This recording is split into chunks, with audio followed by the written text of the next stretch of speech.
Hey everyone, welcome to the Rogue Hunters Podcast, episode 23. Tonight I'll be your host, Brian, and I got our regular boys with us. We got Waves. Yo. And we got the Snickel. Hello.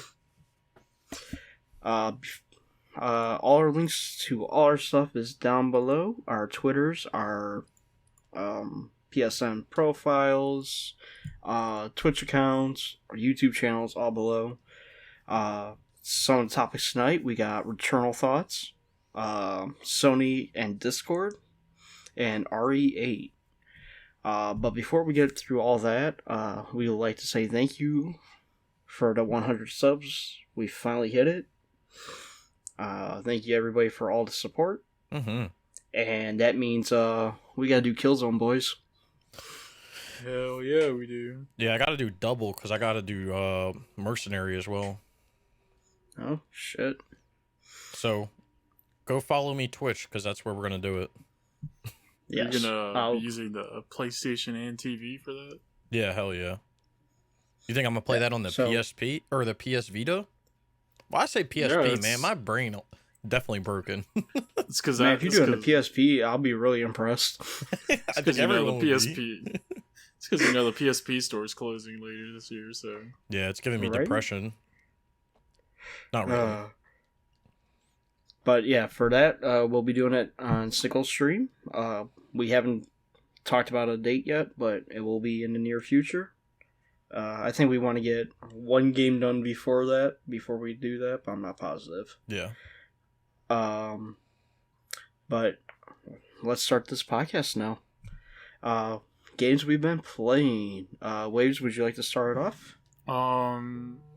I was playing Marvel's Spider-Man Remastered for the PlayStation and 5. But okay. But then Returnal came out, and that has basically taken over my life. Nice. So, I'm actually pretty close to the platinum on Spider-Man. I might hop on it this weekend. What are you missing in Spider-Man, Waves? Literally, I'm only missing one trophy for the platinum, but I want to get the New Game Plus stuff done first before that. So what trophy are you saving for your platinum? The top at the Avengers one, because I think on the PS4 I did Uncle Ben. So. Okay. All right. And I know this is a topic for later, but let's get a little bit into it. Returnal, love it or hate it. I love it. All right. Well, we'll just leave it at that because we're going to talk about that in the main topics. Yeah, I can't wait. Snickel, what have you been playing? Or actually, is that all you've been playing, Waves? I'm sorry. Yeah, that's it. Other than that, I didn't mean to jump the gun there. No, you're good. Darn. All right, Snickel, what have you been playing? I've been playing a lot actually. So, I'm still playing Grid Autosport, not as much as I was, but still doing some of that here and there. Okay. So that's making progress towards that, which is like a long grind. And then last week I got the platinum in Taishogun, The Rise of Emperor. Well, it's about time you got that dragon. Yeah, that dumbass dragon. What? You caught the dragon. Nice. Yeah, I can't believe Gilson threw in a little bit of a curveball there. I've never seen that in any of his games before, so that was actually kind of interesting. But still, Gilson only makes the best PlayStation 4 exclusives, so I gotta play him every year.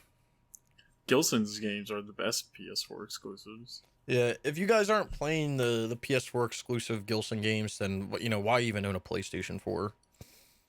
Honestly. For SpongeBob.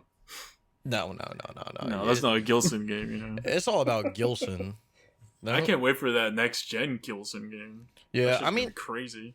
It'll get there at some point, but right now we're still on the PlayStation 4, so best console, right? Yeah, well, no. No, that goes to the PS2. No, it goes to the PS3. Goes to the Nokia You shut your lying mouth. Goes to Nokia N-Gage. Yeah, okay. Let's move on. Dreamcast? Wait, we can move on now.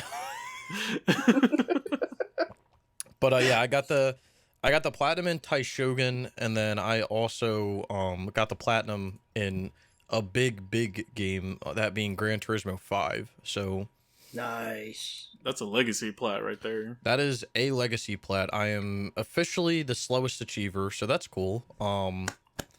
10 years, 4 months. What a time to be alive. Congratulations on both your platinums, Snickel. Thank you. I would like to add something before so some people may not realize, we don't go for the fastest plat in this group. We go for the slowest platinum in this group. Yeah. Honestly, that's what it's all about. I mean, you can fight for the fastest platinum, but do you know how much patience you need to be the slowest achiever in a game? Yeah, you gotta buy that game day one and then at least get one trophy in it. And then never play it again. Let it sit. Yep. You just never touch it again. Yeah. Well, I got 2 slowest achievers last week because I was slowest achiever in Gran Turismo 5. I was also slowest achiever in Taishogun. Damn. Do you want to know who the runner-up to slowest achiever? How close together we are? How close? They got the platinum in 2 days, 9 minutes. Okay. I got the platinum in 1 month and 4 days. Not even close. Damn. That's ridiculous. Yeah. I mean, it's mainly because it's an easy game. And I was stupid when I was playing it. And then I also went on like a trip at the same time. So it made sense why I didn't do it. But it would be like not platinuming My Name is Mayo in the hour that you should be platinuming it. You guys platinum My Name is Mayo in an hour? Yeah. How long did it take me? Hold on. I must see no. I think the fastest isn't it like 15 minutes or something like that? I didn't. Oh, never mind. I did Mayo 2 in 14 minutes and 55 seconds, which is the 41st fastest achiever, and the person in first got it done in 9 minutes and 56 seconds. I gotta say this. I used a turbo controller to get that game done, so I don't know what these people what? How? I got My Name is Mayo both stacks. Oh, well, the PS4 stack I got done in 46 minutes, and that was without a turbo controller. And then on the Vita, it was 51 minutes. Dude. I did My Name is Mayo in 18 minutes and 11 seconds. I did My Name Mayo 2 in 34 minutes and 15 seconds. Yeah, I don't know how people are doing it faster than I did it because I use a turbo controller, so I literally did it as fast as physically possible, and these people still beat me by 5 minutes. So they got a more turbo controller. They probably downloaded Remote Play on their PC and then use some thing. Bro, that's so extra. That's got to be the most extra all to get the fastest time.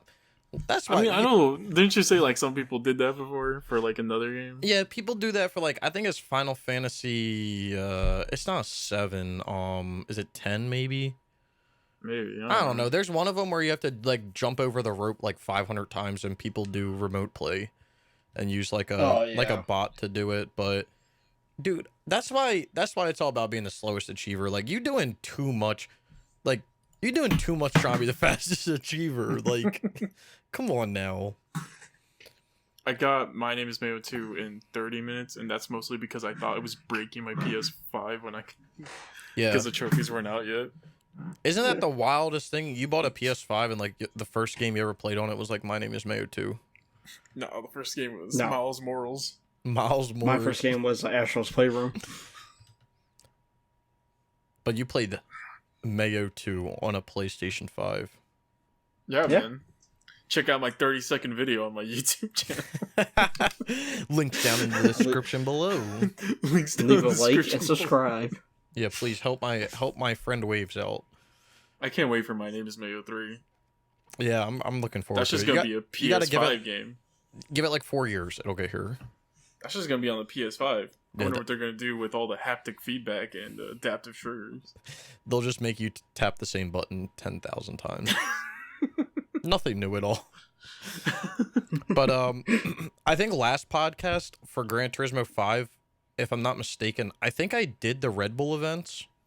Yes. If I'm not mistaken. So I was able to finish up the other events that I still had to do, and then I was doing I had to do the GTR official record trophy for the platinum, and I actually almost beat that on my first lap when I was going for it, and then I think it took me 3 laps to do it because I almost beat it on my first lap, and then on my second lap I was like really doing good, and then I crashed at the last turn, which if you guys don't know, you have to race on the Nürburgring, and that's a 7.5 minute like race. So I raced for 7.5 minutes, and then I crashed around the last turn, so that was cool. So then I just did another lap, and then the next lap I got it. So it really wasn't hard. People were asking me when I was streaming it, like, well, what do you think the difficulty is for Gran Turismo 5? And like, okay, I'll be honest with you guys right now. I strongly dislike when people ask me how hard racing games are. Because I personally don't find any racing games hard. Which is a little bit of like a brag to myself. But like, I didn't think Gran Turismo 5 was hard. You guys like watched me do the Red Bull events. Yes, it took like hours, but like, was I losing my mind? No. Not really, No. right? I mean, yeah, I was getting pissed off because I would like race for 2 seconds and crash my car and have to restart. But like, overall, like, it was a very like reasonable thing for me to do. But like, I don't know. I strongly dislike when I get asked that question because I personally don't find racing games hard. But I know like, if my friend Waves over here was to, you know, try to do those Red Bull events, it would be it would be an experience. Why you gotta call me out like that though? Like, Well, I'm just saying, like, racing games aren't your thing. Like, I know that. I know that now. Said, You know, he'd be better at it if somebody didn't call him an anchor. You know. No, listen, you guys watched the Tim the Tapman video when he was hyping up the people on the bottom of the leaderboard. That's my friend Waves when it comes to racing games. Listen, Snickel, you wouldn't have gotten your fucking DLC trophies and Need for Speed to Run if it wasn't for me, okay? Exactly. And and we both got through it together and we got it done, and Waves is gonna get that unobtainable platinum. I can't wait for him to get it. Eventually. But yeah, so people were asking me in the chat, like, well, is Gran Turismo 5 hard? And I was like, no. And then, like, obviously the next question is, when are you going to do GT Sport? Probably not anytime soon, because, like, I'm just focusing on PlayStation 3 games. But it was nice to get Gran Turismo 5 done. I bought that game day one. I actually got it as, like, a Christmas present day one. Funny story behind this game. I don't think I've ever told anyone this. So, back when I got my PS3, I got it in, like, July of 2009, maybe? Let me check my first trophy. I got it in July of 2010. 2010. Okay. So that July, I had gotten like a few games. I bought my PlayStation 3. I got Midnight Club LA and Grand Theft Auto 4. Those were the first 2 games I got. And then I believe I got Infamous 1 shortly after. And then for that Christmas, I got a few games because my mom... So at the time, my mom was still buying me video games because I was younger. And I didn't have any money. I wasn't like super young, but like I didn't have any money. Now she would never buy me a video game nowadays, but like back then she was. So she bought me like a few games. Like that's when I got like Batman Arkham Asylum, Uncharted 1, Uncharted 2. There was like a few games that I got because GameStop was doing like a buy 2 get 1 free or buy 3 get 1 free at the time on used games. So I got the hookup. But anyway, the other game that came out at the time was Gran Turismo 5, and I was like really like looking forward to it. That game came out in November of 2010. I was like really looking forward to it. So my mom actually bought it for me new on November, like right when it came out. Damn. When did I earn my first trophy? Oh, it was in December. So she bought it probably like shortly after, right? She bought it, and I was with her when she bought it, so I know she bought it for me. But this is what my mom does, and like it's whatever. But anytime she buys something like in November or December, she's always like, I'm buying this for you, but you're not getting it till Christmas. My mom does the same shit, dude. Don't worry. Yeah. I think my mom used to do that too.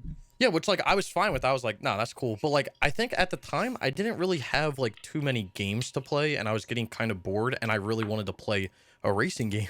So I I found the game in her bedroom, and I went upstairs and I took it and started playing it before Christmas. And then like every night I was done playing it, I would just, close it back up and take it back up to her room.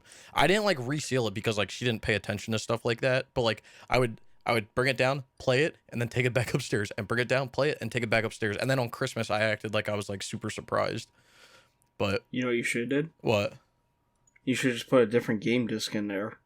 Dude, closed it, and then kept the disc in your room. Dude, I probably could have. Like, honestly, I probably could have just taken the disc out altogether. She probably would have never noticed. But, yeah, I kept taking it, like, back and forth, like, every night. That's, like, the only game that I, like, ever did that with. And, yeah, I just had a lot of fun playing the game. But it was fun to go back and finish it up. I had to do the Red Bull events, like I was talking about. I had to do the AMG events. I had to do some B-spec races, which were actually way easier than I expected them to be.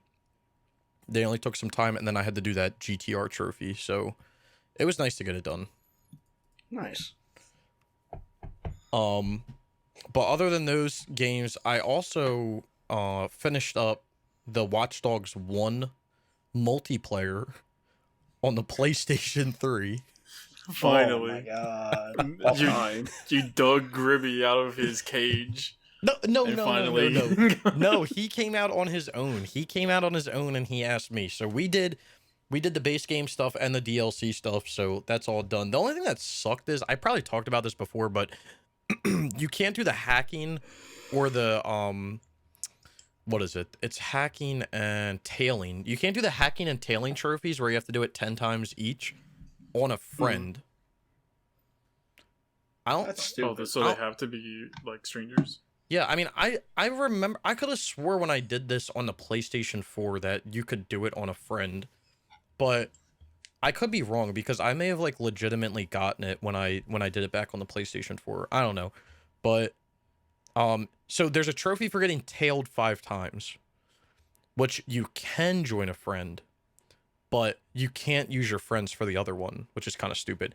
But you can use your friends to do the public races. So it's like really like weird the way it works. But I essentially had to hack and tail 10 random people. The hacking one was kind of annoying, but what I would do is I would just hack somebody and then park my car in like a parking lot and make it look like an NPC car and then just hide in it. And it worked like 9 out of 10 times, typically. Unless you had like some like guy running around with a rocket launcher just blowing everything up, which did happen. And then the tailing one is just like following them. I don't even think they know that you're like in their game. You just follow them around. Kind of weird, but I like those modes. I don't know why they didn't like have something like that in Watch Dogs 2. I don't know about Watch Dogs 2 had like weird game, like a lot of PvP game modes, I feel. Yeah. I mean, I don't know about Legion. I think they released that multiplayer like way after the game came out, but I don't know. It didn't add trophies though, so I didn't bother. Yeah, which I'm glad they didn't. But I don't know. God, I hated Legion. I've always liked the vibe of like Watch Dogs 1. Like, there's no other game that's in Chicago, so like bless up. Hell yeah. Like, yeah, it doesn't look the best, and it does have like that like chunky like movement that like AC4 has, which like I'm not the biggest fan of, but like you can get over it. I've actually like really started to like the driving physics. Like at first I thought the driving physics were ass, but I don't think that they're the worst unless you're going like 200 miles an hour, then they can kind of suck. But I thought it was like a really like real, not like, obviously the hacking isn't realistic, but like the way that it works is kind of like, or like the way that it's the way that the story plays out and everything feels like realistic. And I like the modes that you can like hack people with, hack them or tail them or whatever. I think that those are more interesting. I don't like the PvP stuff that Watch Dogs 2 does. It's kind of weird. I remember a lot of people like shitting on that game. The first one? It's like, yeah, the first one. And like, I remember at first being kind of miffed on it because, I mean, everybody saw that like E3 trailer, and it was like that was like the next gen PS4 game. I remember being like kind of miffed on it because I was like, oh, it's like nothing how the trailer was, but like honestly, I don't think it was like anything bad or awful. Like it was alright. Like I liked it. I liked it. Yeah, I think I think the reason why it got such a bad stigma is because of the E3 situation. Because I remember watching the E3 trailer, and like I even remember making back when I was on another podcast years ago with somebody else, we had a topic about like games that were coming out that we were looking forward to, that like we would just play that game no matter what. And I remember saying Watch Dogs 1 was one of those games, just because I do really like open world games, and I think it was a very interesting concept at the time. There wasn't really anything like it. But like I think what I've realized between now that we've experienced it now, why I don't have a PS5, but we've experienced it now with like 2 generations of HD consoles, is that when you have those games that are hovering between both generations of consoles, they're obviously not going to be the best looking game, even if it's on the next generation of consoles. Like, yes, it will look better than what you're used to seeing because it is better hardware, but it's not going to be the best because it has to be obviously optimized on both generations of consoles because it's being released on both generations of consoles. So I think if Watch Dogs 1 was to be released specifically on the PlayStation 4 and not the PlayStation 3, it may have been closer to what the E3 demo looked like. But obviously not exactly like it. No, yeah, definitely. But I mean, I like the game. But I'll stop talking about that. Really enjoyed it. I mean, I honestly really enjoyed that game a lot. I know a lot of people like didn't like it. Like they didn't like Aiden Pierce. I honestly liked Aiden. Yeah, I did too, and I think it's a situation of like what's going on almost with like Days Gone at the moment, or not even Days Gone. Like you don't like something until like you don't have it anymore, and then you're like, oh wait, I actually really like it. Like if you compare the protagonist in like Watch Dogs 1 to Watch Dogs 2, I don't even remember what's his name, Marcus. Yeah, like I think so. I liked Marcus, but I would take Aiden all day over Marcus. All day. And they even included, I'm pretty sure they even included Aiden in Watch Dogs 2. And when they did that, people were like, oh, Aiden Pierce is in the game. This is amazing. And it's like, weren't you just shitting on him like a few years ago? Yeah, he was in a side mission in 2, but you can actually play as Aiden Pierce in Watch Dogs Legion. If you pre-ordered the game. Yeah, if you pre-ordered the game. Yeah, and the DLC. Yeah, Watch Dogs Legion just... That game got me fucked up. I don't even know how to think about that game. Watch Dogs Legion looks like I get the platinum in it, so... I mean, fair enough. The idea was there. We talked about it before, but the idea was there, but it wasn't a Watch Dogs game to me. It's just such a weird concept, and I feel like the game has been evolving since it came out, which is fine, but it's literally moved away from like what it originally was. Like the first one was essentially a revenge story, is what it is. Mm-hmm. And then Watch Dogs 2 is like, hey, we're like hipsters now. We're gonna build a group of hackers, and we're gonna hack these people. And then and then Legion is like more about the story of DedSec. Yes, actually, yes, but it's like creating like DedSec or like working with them, which like I guess is cool, but like I was never a fan of that storyline because I feel like Marcus was just pulled into it way too fast. Where like the first game had like build up at least to it or some backstory, and then Legion just makes me think like we're just hacking people now, like cool. Or you're recruiting them and playing as them, like cool. There's also like technically no real story into like there is a story, but you can beat the game without even doing it. Yeah. So. Yeah. I just wasn't. I love like I obviously love the environments that Ubisoft makes. So I loved San Francisco in 2, and I loved the movement system in it. I felt like it was more parkoury than the first one, but they lost me on the story. They really did. And then Legion, I like that's in England. That was cool. Yeah. But the story was just so bad. Oh, I feel like there's too much going on to have some sort of like comprehensive story. Like that's why I never liked 2 with the whole DedSec thing. Like you're trying to build a story around a group, but you're playing as a singular person. And it's just like weird. It's just weird. You're not the one making the decisions. You're just like doing all the busy work for them. Right. I think 2 is more fun because of all like the Easter eggs from like actual pop culture that was in it. I agree. And Legion to me was the story was bad, and then every mission was the same fucking mission, basically. Yeah, I mean, like you did the same thing every mission almost. I feel like Watch Dogs is like such a weird series. Like I wouldn't be surprised if that game just doesn't exist anymore after Legion. Well, yeah, that's what I'm confused about. Like, each one is, like, it could be its own game. Like, that's what's so, like, strange about it, which I guess doesn't make it bad, but I thought the repetitive gameplay loop started in... I mean, it was kind of there in 1, but it definitely started in 2 when, like, you just were doing the same stuff, like, over and over. Like, it was, like... And I think what ruined it was when they added, like, I think it was in 2, but when they added, like, the drones and stuff in, and it's like... Yeah. This is easy mode. Like, you just made this so easy. And I get that that's, like, new technology, but, like, it's so easy now. I also found, like, 2 weird, because you're, like, supposed to be, like, these dudes just, like, chilling, like, trying to, like, be like hackers or whatever. You're trying to be Robin Hood, but like... Yeah, but then you're like... This Marcus guy, who's like this like normal dude, just goes around killing dudes for no reason. Yeah, I mean... For his hacktivist group. Like, I don't know, that was weird to me.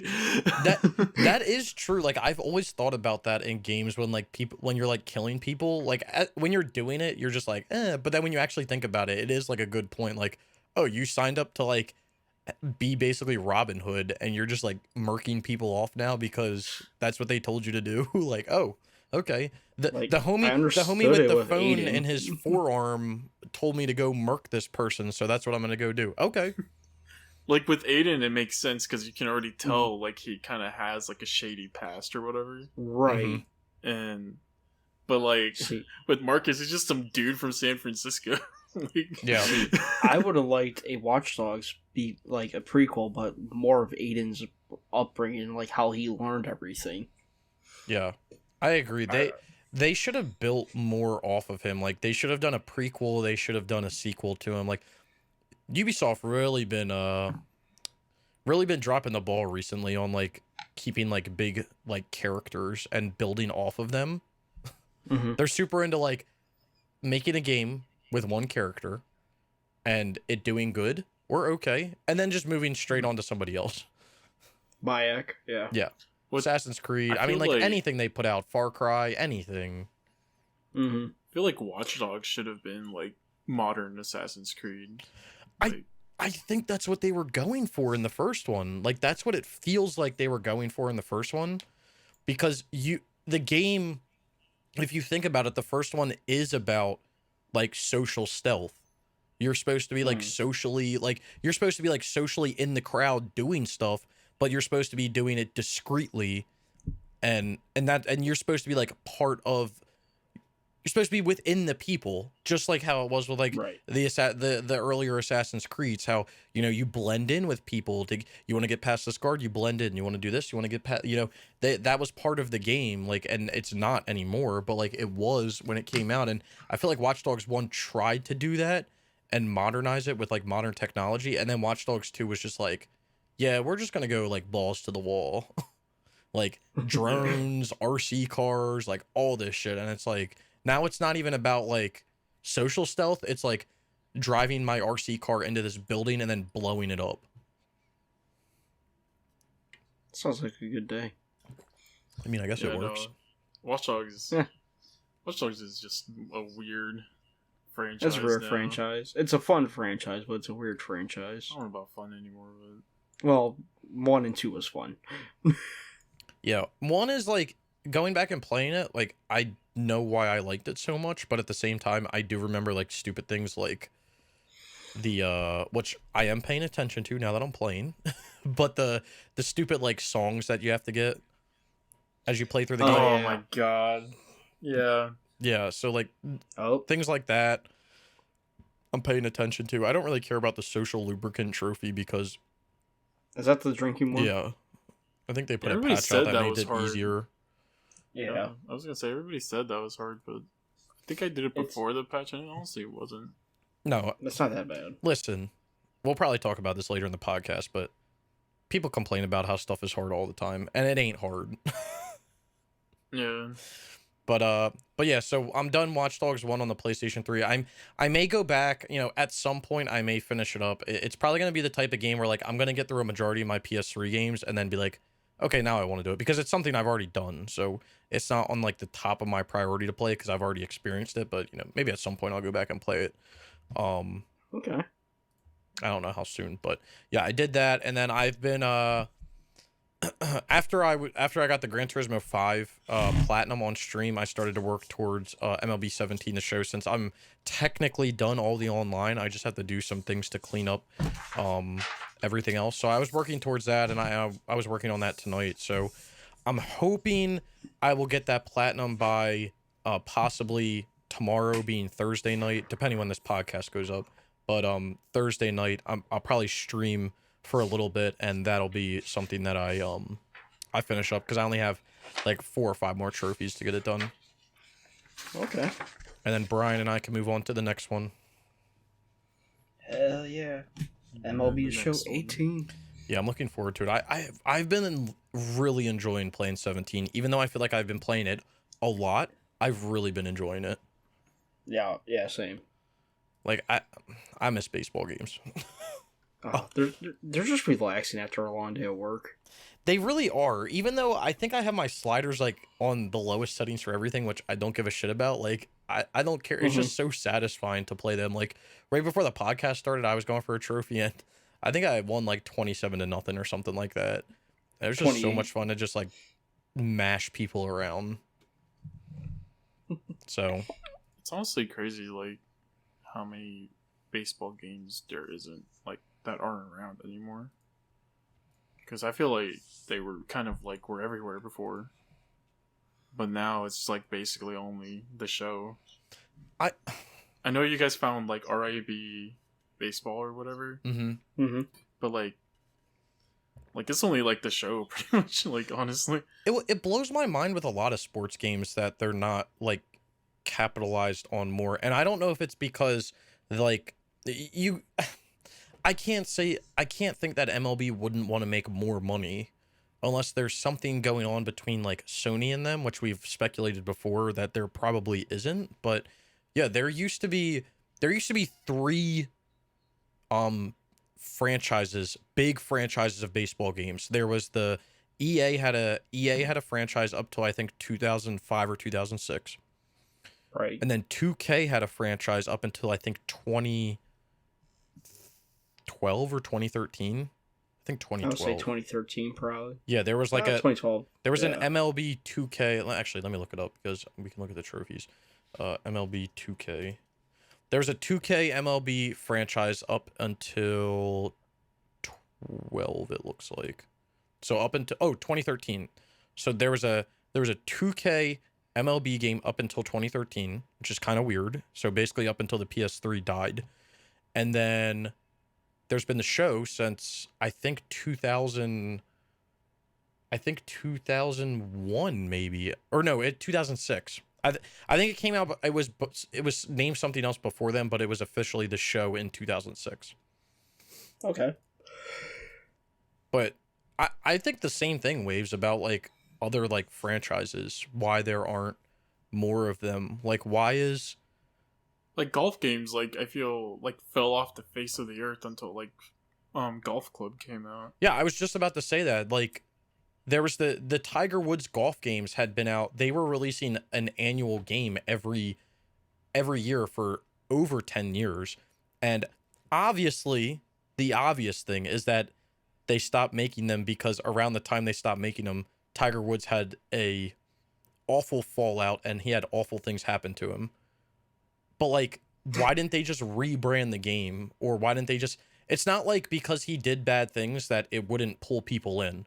Like, he's already one of the greatest people in the sport. Like, he cheated on his wife. Wow. But he's still an amazing golfer. So, like, I mean, I understand, like, the morality, like, issues behind it. But then, yeah, they stopped, and then they came back for a year and made the Rory McIlroy game. And then, you know, fell off. And now, apparently, there's supposed to be a new EA golf game coming out at some point within the next year. But, like, they've fallen off. Like, look at, like, football games, you know? We only have Madden. There used to be Blitz. There used to be NCAA. Wasn't there a 2K football game also? I don't know if 2K made an NFL game. I mean, they had NFL Street. They had a bunch of stuff. I mean, it's the same thing with NBA games, you know? It's NBA, like only 2K, basically. Yeah, it's NBA is only 2K, and yeah, NBA Live made, I think, 4 games in the past 7 years. Right. But they used to make a game there used to be an NBA Live every year, along with the 2K. Like, what happened? I get that their games are dog shit, but... And then NHL is just EA now, I think. Yeah. Yeah, I don't know about you guys, but I personally like when there's, at a minimum, 2 games in that sort of, like, realm, because it creates competition, and creating competition is always better for us, because that's how we get the best product from... Well, I mean, besides even, like, that point, like, you can have, like, more interesting, like, styles of it, right? So, like the street games, or, like, Blitz, like, you'll never see, like, NFL, like Madden ever be, like, Blitz, right? No. And I know why, like, Madden is, like, the only NFL game because of that deal they have with NFL, which fucking sucks, but it's just weird because I wouldn't think they had, like, obviously baseball doesn't have that deal with Sony because that RBI game exists and it has actual teams on it, right? I'm not 100% sure. But what was the game? What was the... Oh my god! When the second you say it, I'm gonna be like, I'm a dumbass. What was the baseball game? Slugfest. Wasn't that what it's called? Yep. Mm-hmm. Dude, like, where are those games? I feel like the problem, and we've talked about this before with, like, racing games as well. But, like, I feel like the problem with games nowadays is everything has to be, like, hyper realistic. Like, we have to make a racing game that has hyper-realistic physics. We need to make a baseball game that's hyper-realistic, and you really have to invest your time in to learn it. Like, where's the games like Slugfest? Where's the games like NBA Jam, NBA Street, NFL Street? Like, where are those, like, those fun games that you can sit down with your buddies at home and just do crazy-ass shit and have, like, a crazy, like, time? Like, everything has to be hyper-realistic and everything, and it's just, like, it makes it not... It makes it fun to an extent, but, like, everything has to be simulation. Right. I remember playing NFL Street, and I remember just running on the fucking walls. Yeah, I remember that too. To get past people. Dude, I used to... My one friend was really into, like... it wasn't really him, it was more of his mom. She was really into, like, her church. And when I would hang out with him, he would always go with her to her church because, you know, whatever. And... they had, like, a section that was in the basement that was for, like, they had, like, all types of stuff. There was, like, a room that people could hang out. There was, like, a projector room down there, all this stuff. And we used to sit around and play NFL Street. Like, that was, like, a competition that they played at the church. And people had, like, so much fun doing it. But, like, you're not going to go to church and be like, you guys want to play Madden 21 with me? Like, no, I don't want to do that. Like, that's not fun. I just feel like we live in, like, this hellhole now where, like, games cost so much to make. And because of that, like, people are, like, afraid... Well, companies are afraid to, like, take risks on, like, more wackier games. Yeah. Or whatever. And it's, like, fucking sucks. Which is, like... We'll talk about this later, but... Which is why, like, I'm surprised fucking, like, Returnal even exists. And when we, like, talk about it, but... Yeah. It's just like this hellhole where it's like if you want something wacky or whatever, it has to be like a fucking indie game that will definitely have bugs in it. But if you want something that's super realistic and super simulation-y, like it's gonna be AAA and no fun allowed and all this stuff, and it's like, okay, that sucks. It's almost like there's no in between to games. Like, yeah, you're either playing something that's hyper realistic, or like you said, you're playing, and it's typically indie games that do it because that's how they're gonna like make a name for themselves, or you're gonna play like an indie game that has like a wacky art style with wacky characters, and everything is like not realistic at all, and there's never like an in between. And I'm not saying like every game has to be in between, but like it's fun to have those type of games. Like, why can't we have an MLB game that's like Slugfest, where it's like it doesn't even need to look like the greatest, which again, this comes down to game journalists nowadays, where everything's about graphic. The graphic has to look so good. The graphic. Like, I wouldn't even like. There's a lot of things to blame like game journalists on, but I wouldn't even blame. I would blame that more on the gamer. Yeah, I mean that like, that comes down to everyone, I guess. Because like, I mean, I personally like seeing nice graphics and shit. Like, yeah, that shit's nice, but I care more about the gameplay at the end of the day. Yeah, if the game's fun and like, but looks like shit. Looks like a PS1 game, like, I don't care, like, I'll still play it. Yeah. I think it comes down to journalist and the gamer. You're right, Waves. Like with everything, because a developer doesn't want to make something where it gets reviewed and like shit on because it looks bad, and then people are always talking about how good they want things to look, and then it just like, I think that's what pushes like the hyperrealism is that everyone wants everything to look perfect or realistic. Well, it's also like a lot of people. Like you said, everybody, like, there's a lot of people that won't buy a game just because it doesn't have like fucking the craziest fucking ambient occlusion and fucking light shafts everywhere. Like, if it doesn't look almost realistic, then like they won't play it. And I mean, to those people, I think they're stupid, but yeah. And I think a game can look realistic, but also have that like that fun side to it as well. Like, if you wanted to make Slugfest nowadays, go ahead. Maybe make the from what I remember from Slugfest, everyone was jacked. So maybe you have to make just everyone look jacked, but you can use like they can look somewhat realistic. And if you compare like the graphics to when those games came out to like what they were supposed to be compared to at the time of like a realistic game, I would say that they were pretty comparable. Like, if you were to compare NFL Street to whatever Madden game was out at the time, like graphically they were probably very comparable. Yeah. So like, why can't we have that same thought nowadays? Especially when it comes to sports games, everything's realistic with sports games and racing games. It's just so irritating. But yeah. I had something else to say, but I can't remember what I was going to say, so because that's how it be. You know how it is. But so Brian, what have you been playing? Anyway, with all that being said, Waves just stole my spotlight there. That's all I've been playing this week. Anyway, Brian, what have you been up to? Oh, it's my turn finally. Okay. Yeah. After I gotta look at this. Holy shit, Snickel. 45 minutes,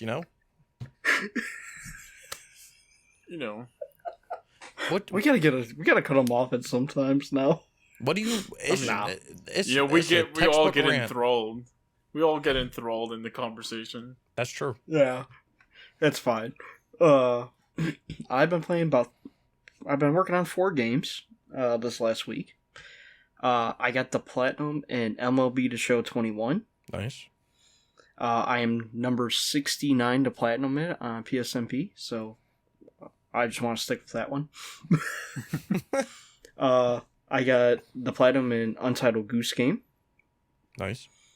I've been working on Sly 2 Band of Thieves. I'm close to that platinum. Yeah. And then I've been playing Returnal. Nice. That's progress. Yes. Progress. How are you liking Returnal? I love it. It's probably my game of the year so far. And I know it's still early in the year, but it's up there. I gotta wait and see for RE8. See. Yeah. Bro. Well, there's a few other games coming out this year, or supposed to come out this year, that are going to help compete with. But Returnal is going to be at least probably my top 5 for the year. Ratchet's coming out this year too, which next month. Yeah, which at first I was kind of skeptical on Ratchet. Because I was just kind of like, I don't know if I can justify paying $70 for a Ratchet and Clank game. But then after watching that like state of play, I was like, yeah, I gotta buy this. Yeah, exactly. But with the MLB 21 Platinum and Untitled Goose Game, I am up to 17 Platinums for the year. Hey. I don't even know what I'm up to. I just passed total. Well, I guess I'm at 190, so. You're getting up there, Nicole. I think me and you've been going, staying pretty steady with each other with that. I'm not gonna lie. Yeah. Everyone keeps asking me, like, what are you gonna do for your 200th? And I'm like, I don't fucking know. Like, I honestly don't care about, like, milestones, so I don't really know, like, what I'm gonna do. You got 12 Platinums for the year so far. It's not bad. I'm close to hitting the 100. Hey! Nice. What are you gonna do for your 100 Platinum? I was gonna do Demon's Souls on the PSN5. That's a good one. I don't know. We'll see. Like Snickel, I'm kind of not into the whole milestone thing. I just feel like it's so much effort for like such a small thing. Yeah, I don't pay attention either. For it. Like, the only thing I've been doing that's been like consistent, like my 3rd Platinum was My Name is Mayo 2, my 13th Platinum was My Name is Mayo, and 23rd Platinum was Untitled Goose Game, so like number 33 is gonna be like probably Undertale or Tesla Grad or something really easy. Yeah, I mean, if I really wanted to, I could have saved Gran Turismo 5 for 200, because, I mean, I guess that is like a game that I don't want to say I've been going for 10 years, but it has been kind of just chilling there for 10 years, but... And Waves, you are up to 6 Platinums for the year. Yeah, been busy. He putting that work Man, in. you ain't doing nothing. You're slacking. If I can get another PS3 that works, I might make it Sean White, get that legacy plat. Nice. Hey, that's what I like to hear. Yeah, but I should probably be working on Slide 2. I'm on Chapter 4 right now. The fucking spider bitch. Contessa. Oh, yeah. Yeah, Contessa, yeah. I fucking love that game. I'm really enjoying it. So, dude, I love all of those games. I actually recently bought them for the Vita. I guess I'm not gonna be playing them on the Vita. I'll be playing them on the TV. But like, I wish they would come out with a new Sly game. That would be dope. I don't want them to. I'm not gonna lie. I don't want them to remake them or to port them. Like, I don't want them to. You just to want a beat brand that. new one. I want a new one. Yeah. I want them to get back Senzaru that made 4. Because like, I mean, like the only shitty thing about 4 was the loading times. Really, like everything else was. I liked the rest of it, but yeah, I really enjoyed 4 too. I thought it was like a good. I mean, it followed the general like footprint of like what the games were doing before, but yeah. It was definitely like bigger areas and more interesting. I just love those games, man. Those games are like those are some of like the first games that I remember playing like heavy back in the day. I remember playing 3 a shit ton, especially like the boat minigame as a kid. Mm-hmm.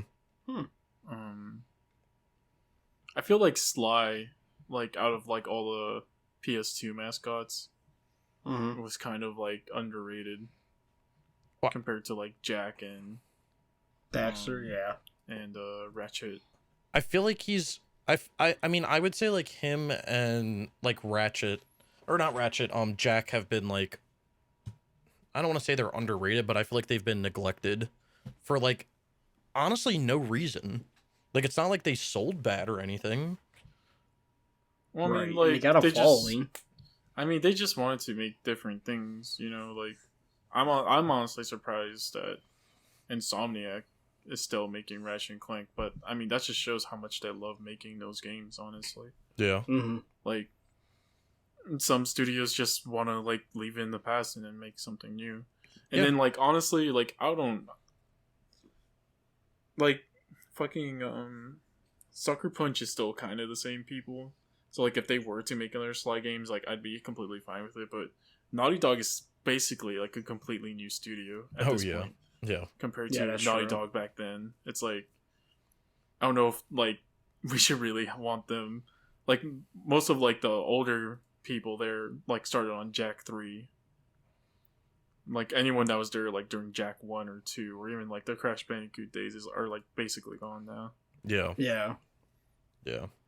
They're, to me, like Naughty Dog and like obviously everyone else, like Naughty Dog is they're into like the hyper realism now. Like, we're not gonna get like a quote unquote kids game from them ever again. So Yeah. No. which is sad, but it is what it is. And like I love what fucking and not Insomniac Sucker Punch is doing now. So I agree with that. I feel like as Sucker well. Punch as a studio has always been like kind of underrated compared to like the bigger PlayStation studios. Right. And like I feel like they finally got the recognition they earned with Ghost of Tsushima, Yep. which kind of like lies in between that like healthy spot that we were talking about where it's like realistic but not like realistic to where it's boring. Right. It's actually fun. Yeah. Yeah. I agree. They definitely hit the nail on the head there. Like, it's not so unrealistic where like you can one hit everybody, but it's not also like super realistic to the point of like you get frustrated playing it. And you can play drunk and still clap some ass. So That's Hell true. yeah. And I still can't wrap my brain around how they put that multiplayer DLC or multiplayer update out for free. Like, that was such a good addition to the game that I think mean, will be slept on for years to come. Like I'm surprised it exists. The multiplayer exists, but I'm not surprised that it's free. Cause like almost like every PlayStation like game that has multiplayer is free, you know? Even like fucking Uncharted 4 like added the co-op and shit for free. So Yeah, I mean, I guess I would say I would agree with that. I am surprised that it exists. I'm Like- more surprised that it was like out of nowhere too. Like one day they just were like, "Hey, we're putting a multiplayer out." It's Yeah, like, they were okay. like, "Hey, by the way, we're putting co-op out," and like, I think the first time I heard that, I was like, "What? How does that work? Like, are we gonna play right. the single player but with our friends?" And then they put the whole like, the fact that they made it like a whole gear-based system and like, it was They good. put thought into it. Yeah, Yeah. It's not like, I mean, maybe they did just throw it together. We don't know, but like, it comes off like very like structured very well.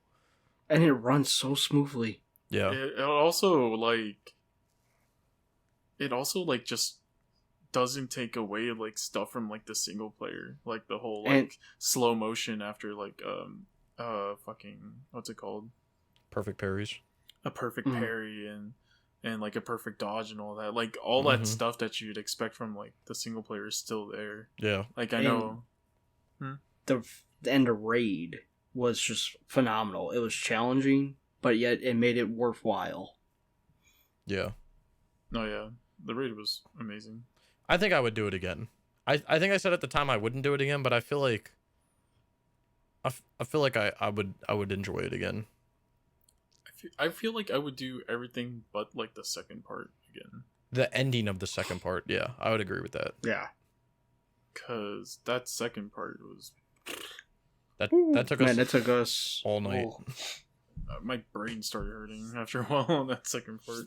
The worst part of the second part was the one where we had to fill the circle up, which I think Yep. Yeah. I think we were just fucking around when we did it originally, because when we actually tried the one time, like, we almost got it like easily, but then Mhm. I think someone went down, and then we did it pretty easily again. And then obviously like the ending of that was horrendous because of the invisible guys,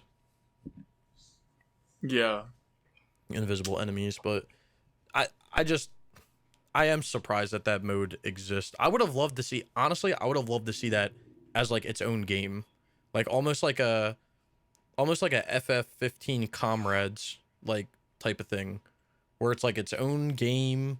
It could literally have had like its own trophy list and everything. I think that would have been pretty cool. I mean, I could agree with that one, actually.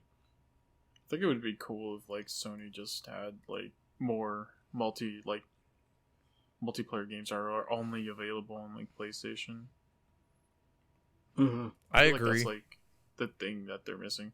Like before it was Killzone, but like I doubt they're gonna make a Killzone ever again.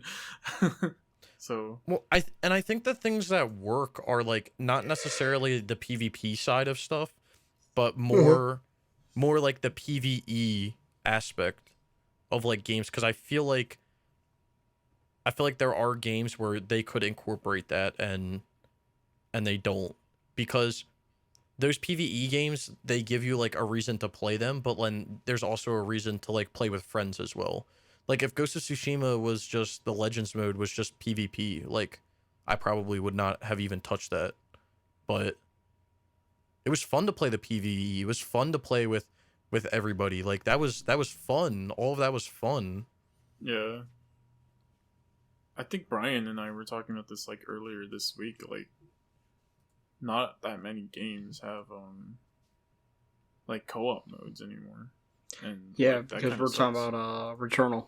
Yeah, like Returnal, like honestly would be so much fun if like you could play with friends, but I love PvE stuff. Like I really do. I think it's like a great way to like experience games. It's always fun to play, like to have like that structure, but then also to like play with people and like have a reason to play that. That's why I like absolutely loved Destiny and everything.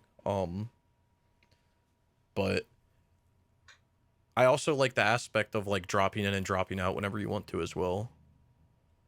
That was the one thing that I Yeah. did not like about the Ghost of Tsushima Legend, was that if like Waves wanted to play with me, I would have to back all the way out to the main menu, invite him, and then restart a mission back up, rather than him just like Damn. joining me mid mission. yeah. But I agree, co-op and stuff is missing. Co-op, and I mean, I feel like a lot of games could really implement co-op, and it would be fun. And like I feel like the co-op doesn't need to make sense like from a story wise, like, you know, like the first few Halos, it was literally just another like fucking Master Chief. Yeah. You know? Like Well, it's just like if it's just that, like I don't care. Like it would be fun just to be able to like play with friends like certain games. I was just thinking that because I was looking at, since we were talking about Brian's games, I have his trophy list up, but I was just looking at like, could you imagine if you could play like RE7 with a friend? Oh, Like, wouldn't that be fucking crazy? Yeah. Like any sort of like, I feel like that is definitely something that's missing. Like any sort of horror game, playing it with your friend, because like not only do you have to worry about getting jump scared or shit like that, you have to worry about it happening to your friend too. And then like, what happens if it happens to your friend? Do you save them? Do you just let it happen? Like, you know what game will be fun in co-op? what's that? Middle Earth: Shadow of Mordor. That would be fun. I can see that. That would be fun too. Just like slaughtering orcs together. Mm-hmm. Yeah, that would be fun. There's so many games where like, I'm telling you, if you just, and I'm not saying like every game has to do it, because then we're gonna go back to, you know, PS3 era where we have PvP in every single game that doesn't need it. But like a drop in, drop out co-op would be like good in almost any game you play. Mm-hmm. I don't know, like I kind of miss that PS3 like era of like fucking random games just having multiplayer. Like it's crazy Even to God of War had it. yeah, it's crazy to think like back then like God of War had a fucking multiplayer mode. And it worked Assassin's for games. Creed, yeah, and it worked. Like there was a multiplayer mode for Batman, and like there was a multiplayer mode for Assassin's Creed. Like it's crazy to just think about it now, because like every game is either like this big multiplayer like game where you play like that with thousands of people, or it's a PvP game, like or like it's a first person PvP game, right? Yeah. Like a first person shooter, like there isn't like that craziness that was happening in the PS3 where like fucking Dead Space 2 has a multiplayer mode. Yeah. Know? You also don't get the like you said, like the Assassin's Creed stuff. Like without like that crazy multiplayer, we would have never gotten the Assassin's Creed multiplayer, which by the way is like phenomenal. Yeah, that Assassin's Creed multiplayer was so much fun. I'm upset that they took it out, but yeah, I would love to see more games like that. And like they did co-op for like one game and then never again. Yeah, that's another thing. Like, I feel like, oh man, now we're just gonna get down a rabbit hole. I feel like that is what, and I don't know if we talked about this last week. We probably did talk about this last week because we talked about Assassin's Creed, but like, Assassin's Creed needs to take the structure, the new one. It needs to take the structure of like how Unity was set up and just run with that. Like, you want to do the gear, do the gear. Like, I think them doing the gear is a good idea, personally, because it gives you an incentive to keep wanting to play the game, especially if you have like PvE stuff, or if they add things like, you know, daily missions. Like, I feel like they could implement that in Assassin's Creed, as long as it's not like, it would have to be obviously, you know, centered around how the game is working. But like, they could make Assassin's Creed, this sounds really shitty, but like they could make Assassin's Creed almost like games as a service. I feel like it would work. I don't know if I want that. I mean, I'm not saying I want that, but I'm saying like it could work. Like, I think with the structure of the game, like it is something that could work. I mean, they kind of already have like the daily stuff. Like, I don't know if it's in Yeah, I think it is in Valhalla. It's like daily and weekly stuff. Yeah, like I remember in not Valhalla, and Odyssey, there was the, what's it called? They had like the bounty hunter missions or something. Officius or something like that. And like if you got like enough of them, you could go to like a certain store, and like the way you'd get them is if you did like daily and weekly missions. Yeah, they have it. Yeah. They have that in Valhalla. You trade, it's like a gem or something, I think, and you trade it with like a child for like whatever. They have like gear that like resets, you know. But I don't know. I guess maybe not like a not as like a games as a service, but I would love to see co-op come back. Like co-op, I don't know if you guys like ever played it, but like co-op, you had to get the platinum, but like the co-op in Unity was so much fun. Like, it was just so much fun. I was playing it with my friend when I was in high school. That shit was fun. And I don't even like, I don't even think you had to do just missions, right? Yeah, like you could just roam around the city. Yeah. There were like co-op missions, but like you could honestly like just bring your friend into like your server, I guess, or whatever. And then you could just roam around the city fucking killing guys and shit. Yeah, I think there was like co-op, like not co-op, but like 2-player like assassinations and like moves and shit, if I remember correctly, but yeah, I think there was like synchronization, like assassinations and stuff. But like it just added like a whole aspect of the game that was like awesome, and like that's what they were building on with Brotherhood, was like building your group of assassins, and you could like legitimately do that in Unity with other players and not like NPCs or AI, which is I thought was really cool. I would love to see that come back. And like it felt like they were building up to it. And not building up to it, but like I honestly felt like Syndicate was supposed to be a co-op game because of the 2 pro tags. Yeah, but I guess that just never happened. So yeah, I could see that. I've never been a fan of like a double protagonist or even like triple like GTA 5, but yeah, I mean, I could see that game being structured around not playing it, you know, single player wise, because each of them has their own like strengths and weaknesses, but like they could have restructured missions to be focused around, you know, like if Waves and I are playing together, you know, I'll play as Eevee and be like stealthy, and you would play as Jacob and just like beat the shit out of people. Yeah.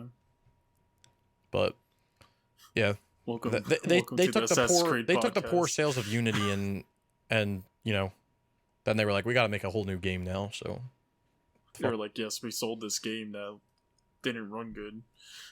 but it's definitely because people are tired of the formula, so we'll just reformulate, and now people fucking hate them for that. So more power to them. Anyway, Welcome to Brian, the is that all weekly you've been Assassin- playing this week? Yes, it is. Welcome to the weekly Assassin's Creed podcast. No. See, I never played Unity, so I couldn't be part of that conversation. Well, listen, Brian, you should play Unity because Unity fun. Unity good game. You know what? I'll just make a new account and just play all Assassin's Creed games on there. I wouldn't do that. You gotta do all se? that. But play Unity at some point.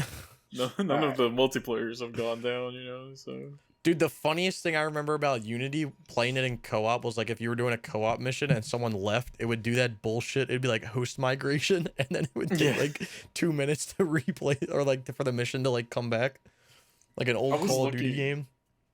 I was looking through my like Google Photos shit, and I found the video of. Do you remember like I forget what the ultimate like armor or whatever it was called in that game, but you had to do like certain tasks to get to it basically. Yeah.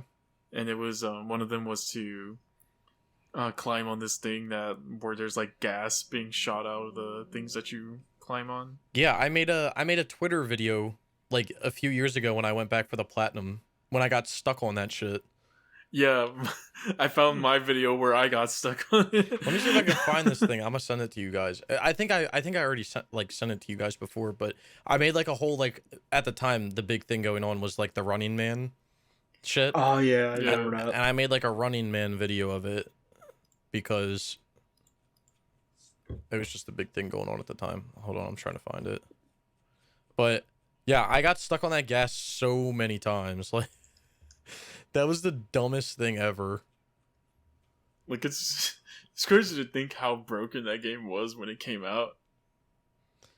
Yeah, but like it was still fun. Like people that's like a perfect example of like people complaining I don't want to say for no reason, but like people would like complain because like a model's face didn't like, you know, show up. So basically their face is missing but their eyeballs are floating, and I'm like, why are you guys getting pissed about like that's funny as shit. Like why are you not laughing? Like you're so anal about this shit for like absolutely no reason. Like I would have been dying if I saw something like that. Or like when they remade AC2 for the PS4, and when that came out and people were like, this is so bad. Like look at these people's faces. Like, dude, just like laugh about something. There's no like have fun for once.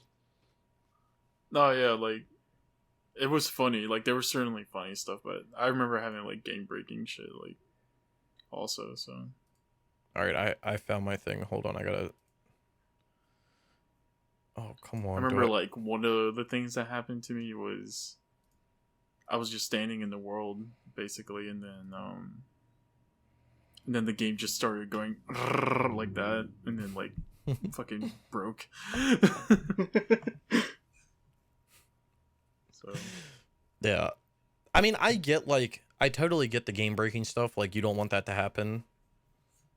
Like for instance, you know, I don't want to talk about what happened to you, but like I obviously wouldn't want stuff like that to happen. But like if it's something stupid, like wow, you know, when someone's face isn't showing up, like it's not the end of the world. Like come on now, don't act like. Oh yeah, if it's like something stupid like that, yeah.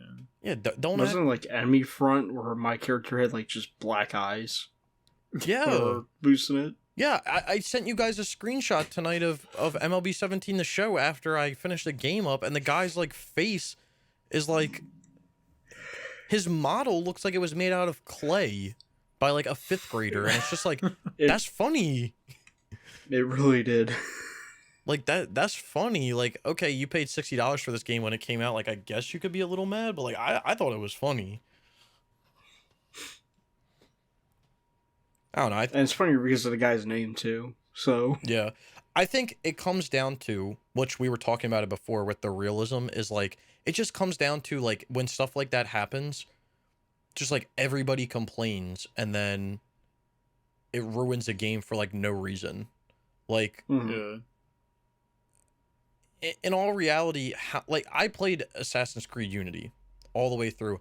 Now, granted, I didn't play it right when it came out. I did play it right when it came out for a little bit, but I didn't play the whole game. And people were complaining about the issues that the game had and, you know, the frame rates and this and that. Okay. But like, how many people was it actually happening to? Like, if we're talking about it happening to a fraction of the people that were playing, that were like totally playing it, like that's just, it just seems ridiculous to me to then like, to tank a game down because of that, because of an anomaly. Yeah. I mean, I had, when I played it, because I played it from day one, and then I got the platinum, and then I was like, I'm never touching this game again. But then the DLC came out for free. But I remember a shit ton of like stuff happening for me. I don't remember anything like major happening when I played it. Like the first 2 days I played it, like nothing happened, and I was like, oh, people were overreacting and shit. But I just remember like after those first 2 days, like it was just glitch after glitch after glitch, and like a lot of them were like game breaking ones. Yeah. So Yeah, that's just annoying. And I think we talked about this on another podcast, but I do think that like, I don't know how they do it, but like, I feel like outlets should be reviewing games, you know, obviously day one is okay to let people know, but like they should be reviewing them down the line, because if you were to review Assassin's Creed Unity day one to Assassin's Creed Unity today, they wouldn't even be comparable. yeah, it's like fucking No Man's Sky. Like if you reviewed it to like day one No Man's Sky, like yeah, that shit sucked. Yeah. But if you like review it to like what No Man's Sky is now, like that's a good game now. Yeah. So, And the only review that's out is the beginning. yeah. That's the only one people are ever going to see. So it doesn't seem fair, but you know, that's just the new age of games, because they can put updates out and things. So I mean, game journal, like game reviews, like are also just kind of dumb now. yeah, Like if you really think about it, I feel like it's so hard to review a game just because everybody has different values on like what a good game is. You know? Yep. Mm-hmm. It's very, like to some people it's fucking high fidelity graphics and it has to have the best graphics and all this shit. But if the gameplay is like boring, they don't care because it fucking looks realistic. yeah. Like other people, it's like the gameplay is king shit. So Yeah, there's a lot of subjectivity when it comes down to it, and I know that they try to make it as objective as possible, but that's not ever possible, because what one person likes, another person may not like, and that's just normal. exactly. Yeah. That's why you have to like It's like with formulate movies. your own opinions, or like Waves has always said, you have to find someone on the internet that you have, you know, similar interest to, and you just take their word every time they say something, or talk with them or whatever. I still think the best thing to do is formulate your own opinion, but I know like a lot of people don't want to buy a game now for $70 day one. Yeah. Because you know $70 is a lot to ask. Yeah. Even 60 really, but I also think yeah. game journalists try to take themselves like too serious, which is like what I wanted to say about like the Unity stuff, you know, just like laughing at things like that, like I think it's funny. And like game journalists and not just game journalists, like just people in general take shit too serious. Like, why would Ubisoft put out such a broken game with these, you know, these faces that aren't loading properly? It's like, calm down, man. Do you have nothing better to do in your life, so you just rag on a game for something that's like kind of funny? Like, No, they do not have anything better in life. No, seriously. yeah, or they don't have a fucking- sense of humor. Like, calm down. No, yeah. I mean, people. We'll talk about it like when we get to Returnal shit, but people like are stupid and like. I feel you on that game journalist shit. Like, Mm-hmm. I honestly hate like most game journalists Mm-hmm. because they're such like. I feel like they're so out of touch with like the normal everyday gamer. Yeah. Because like they'll go give like I like the game, but they'll go give like The Last of Us 2 like a 10 out of 10. But then they'll like go give like Returnal like an 8 out of 10 or fucking or like Devil May Cry 5 like a 7 out of 10 just because like the story wasn't serious or whatever. Like shut up, dude. Yeah. Every time I hear like game journalists, like, oh, I'm a game journalist or whatever, I think of the episode of South Park where everybody was a fucking Yelp reviewer. Mm-hmm. And everybody's like, oh, we're important, we're Yelp. And so they had to make everybody like feel like they're important. Yeah. But really they're not. I think the biggest issue with game journalism as a whole is that because these game journalists work for big outlets. So, when you're reading an IGN review and it says that you're reading a review from so-and-so, right? They're probably writing, or not probably, this is how it's working because it's just simple QA/QC for anything that you do. They're writing the initial guide. Sometimes they probably aren't even writing it. They probably have someone else writing it and they're reviewing it. But they're writing the initial guide from their thoughts or their review from their initial thoughts. And then it probably goes through so many people and so many iterations that at the time that the review goes out, you're getting point of views from a bunch of people, which is fine.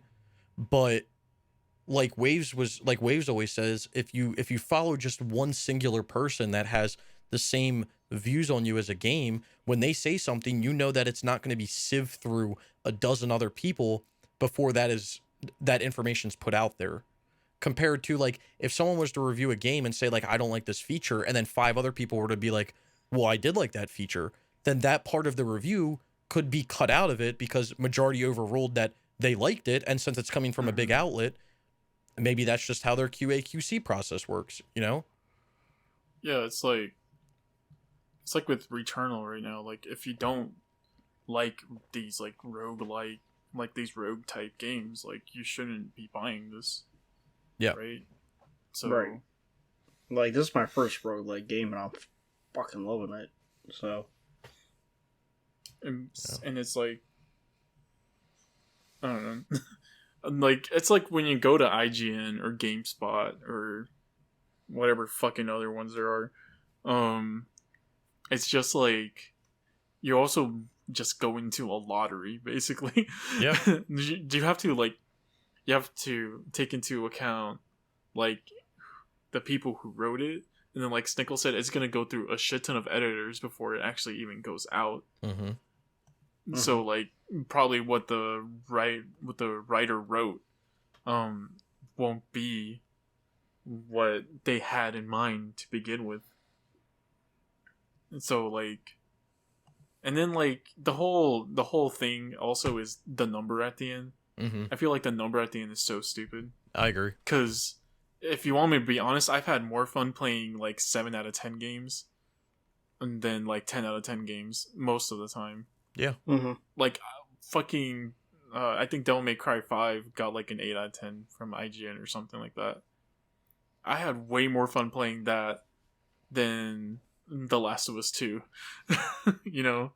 And yeah, I mean that number at the end just adds another layer of subjectivity that they try to make objective because they're trying to quantify like how fun something is, and something that you may find fun or interesting, somebody else may not.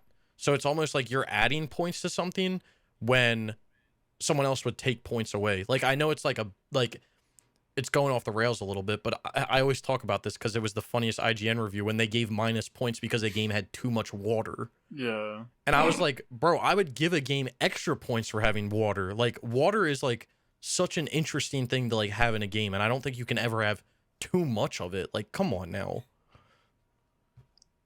And like, I get what that reviewer was going for. I think they were saying that like the map is too big. Was not that necessarily that was too big, but that most of the map was like basically like 80% water or something like that. Which in like is kind of like goes against like Pokemon games or some shit like that.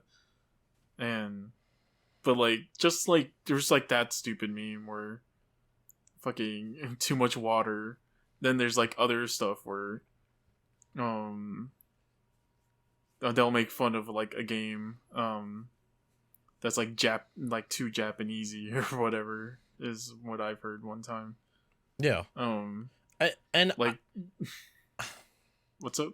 I was gonna say I don't know if they do it. I don't know if it's a way if they do it to be funny, because like it could come off that way as like I'm making like the point, like you said, like the point that they're making is a good point, right? You're trying to say that this game there's too much space between, you know, land masses and there's nothing to do on the water.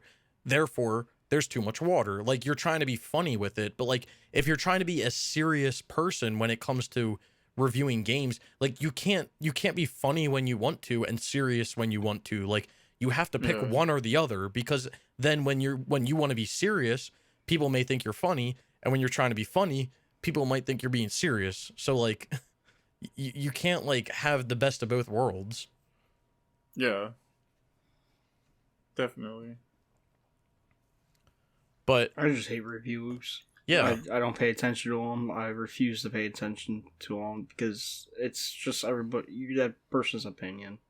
Yeah, and like Wave says, you have so many people that it goes through, and you don't know which one of those people. Maybe one of those people is going to edit anything out of it that says anything negative because they're trying to cover their ass, or they have some sort of connection, or the more hands you have in the pot, the more confusing and the more annoying it's going to be at the end.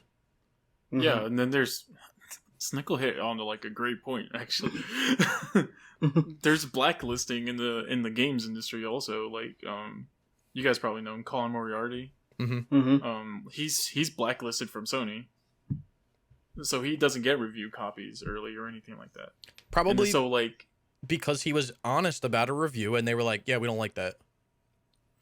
Oh yeah, but yeah, that hits on what I was gonna say. Like these reviewer, like these IGN, Polygon, all these places, like they all have connections with these companies that they don't want to break, and like I know Sony is kind of like annoying with the whole like try to take a serious type of shtick. Mm-hmm. So like if you try to say anything that like the game isn't very like Oscar worthy or whatever, they'll blacklist you or something like that. So it's like I honestly like don't trust most game journalists like when it comes down to that, because who am I listening to? What the company that's obviously paying them and like has their ads on their website, or to the actual reviewer that's actually reviewing the game? So yeah, and I've heard plenty of those reviews where they say something negative about a game, but then they try to spin it in a positive way, almost as like a CYA, because, you know, like Wave says, you don't want to break that connection because you want to keep getting stuff. You want to have exclusivity and get stuff early because it helps you make money, get more views, which then makes more money, which then, you know, and these places are businesses, so they're there to make money, not to be honest people. So yeah, it's just sad because I think back on like these big companies like GameSpot and IGN and stuff, and like when they started out, like how did they start out? And then how have they gotten to where they are now? Because there's a bunch of like smaller channels that were smaller where you just like you kind of see it like happening now. Like you guys probably know, but like a channel like Game Ranks or something, where like a few years ago they had, you know, a couple 100,000 subscribers. Now they have millions. But like, did they have to like watch themselves as they were like going up, or were they very like brutally honest and it just got them to where they were when they were doing things? I think most like places start off as like brutally honest, and then as like the channel grows or whatever, and they start actually making connections, that's when they start becoming more not institutionalized, but you know, like they start watching more about like what they say and what they say. Like that. Yeah, and to be fair, like you have to look at it from their situation. Like you kind of have to do that. but at the same time, you should be honest to the people that are watching your stuff.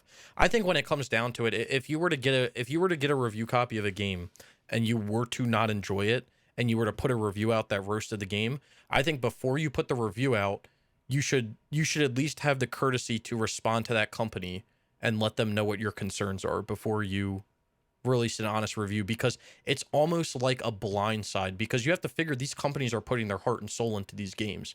And if you just come out and shit on them, like, that doesn't look good on you.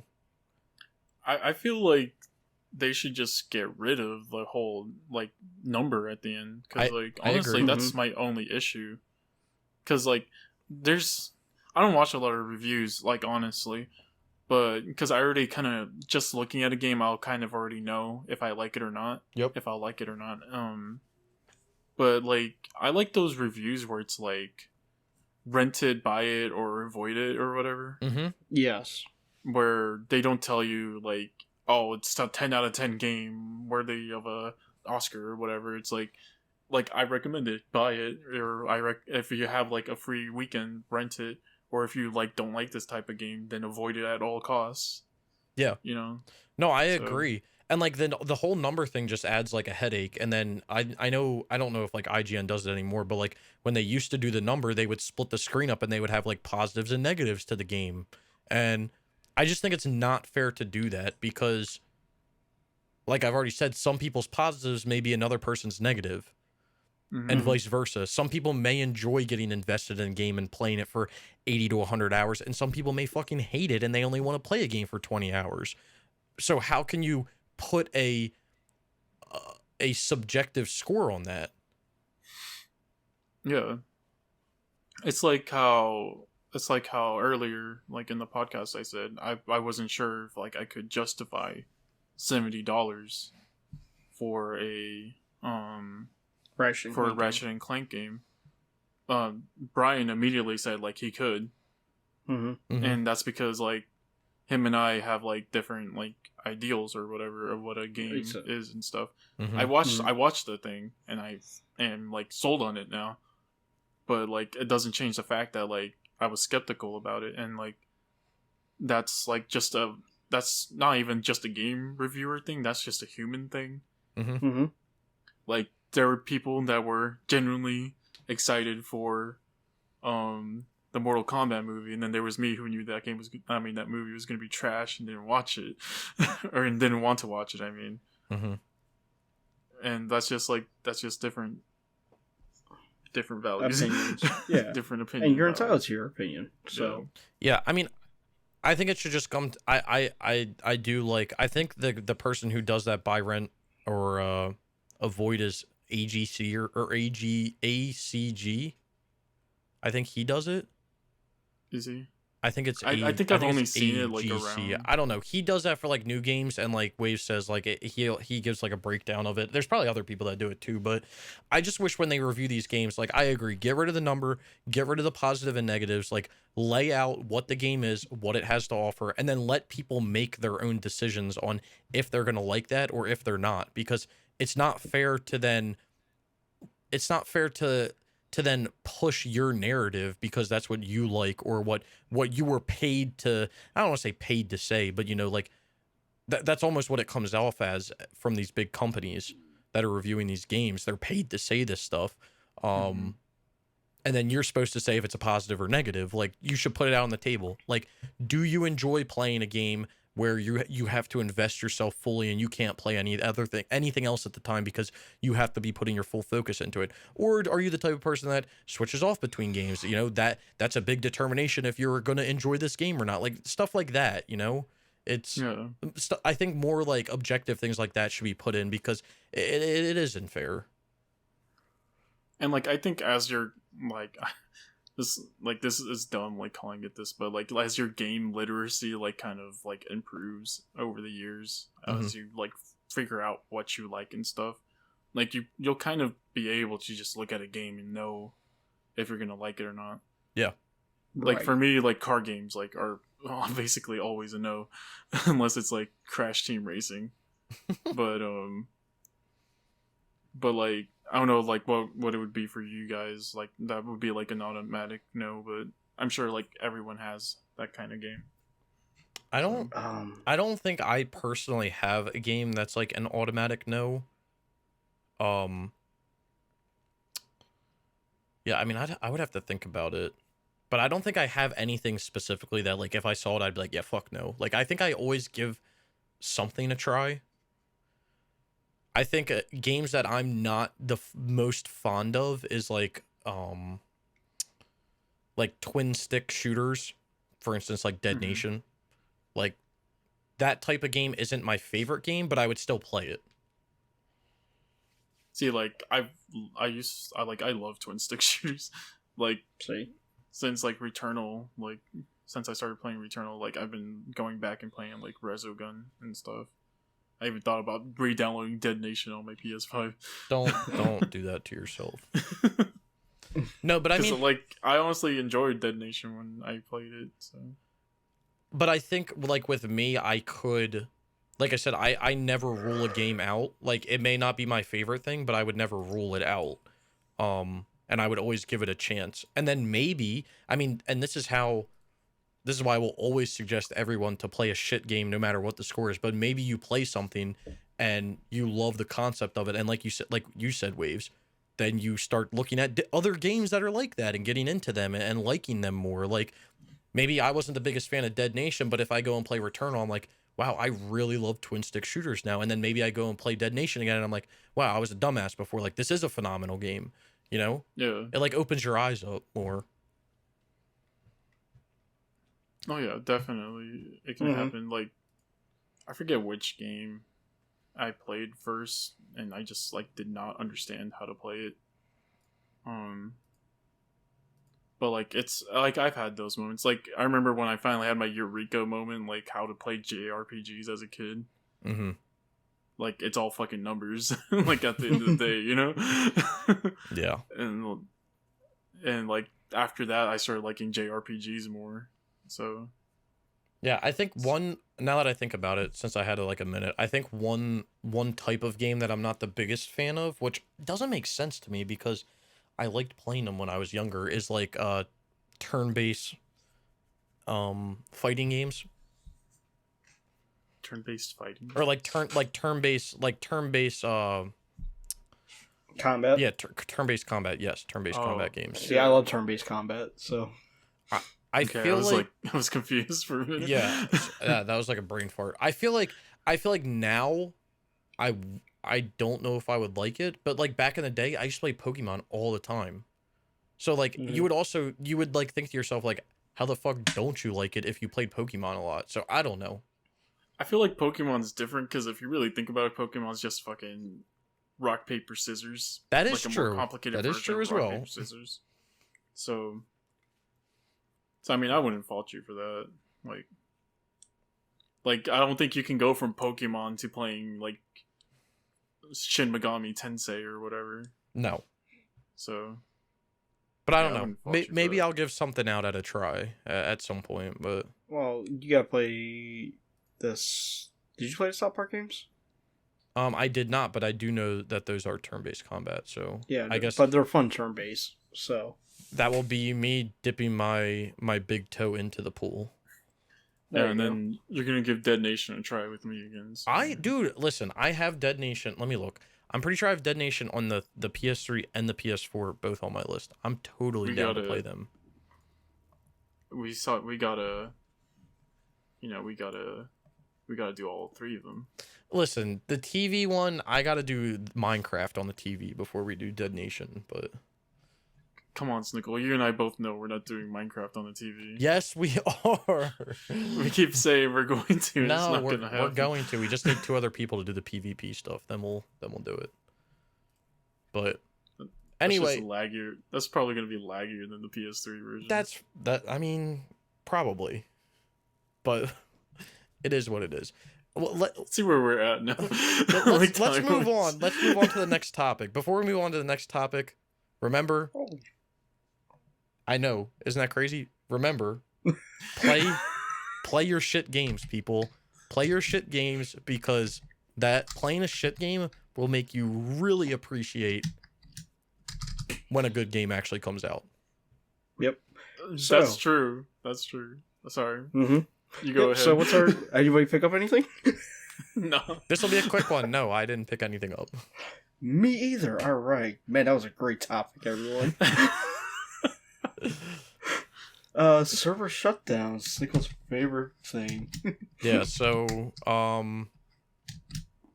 there was a bunch of stuff that was shut down, I believe, last week. What was it? I don't know. There was a list, but anyway, let's talk about future stuff. So, June 1st, a game called Switchblade is going to be going down. Okay. June 28th, the PlayStation Vita messaging system is going to be going down. Those bastards. There's a I think list. that's only affecting like 10 games. Yeah, so there's a list of games that it's affecting on the link that we have down below. The only games that it's affecting is Rocket Birds, Pure Chess, Chrono Vault, Foul Play, Fruit Ninja, and Little Deviants. So I've only heard of one of those games. yeah, I think we're good on Little Deviants though, Waves, because we technically did all of the online. You're welcome for that. Yeah, thank you. My friend Waves helped me out with that. Then August 1st, Operation 7 Showdown will be going down, which I should probably get around to sooner rather than later. September 30th, eFootball PES 2020 for PS4 is going to be going down. Apparently it has 4 stacks. And then December 31st, 2020. Did I say 2020? 2021.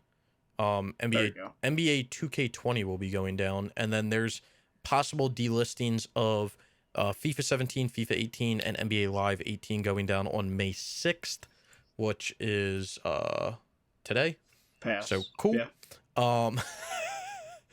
And Operation 7 Showdown will be getting delisted on June 1st. And there's one more thing I want to know, or I want to note, because Cats made fun of me last week because I didn't mention it, but Grid Autosport, the weekly challenges or the RaceNet challenges are not working. So that Rest in peace. Yeah, that's not a server shutdown, but the RaceNet challenges aren't updating, and hopefully it's a temporary thing. Like what happened to, I mean, not exactly what happened to Little Big Planet, but that was temporary.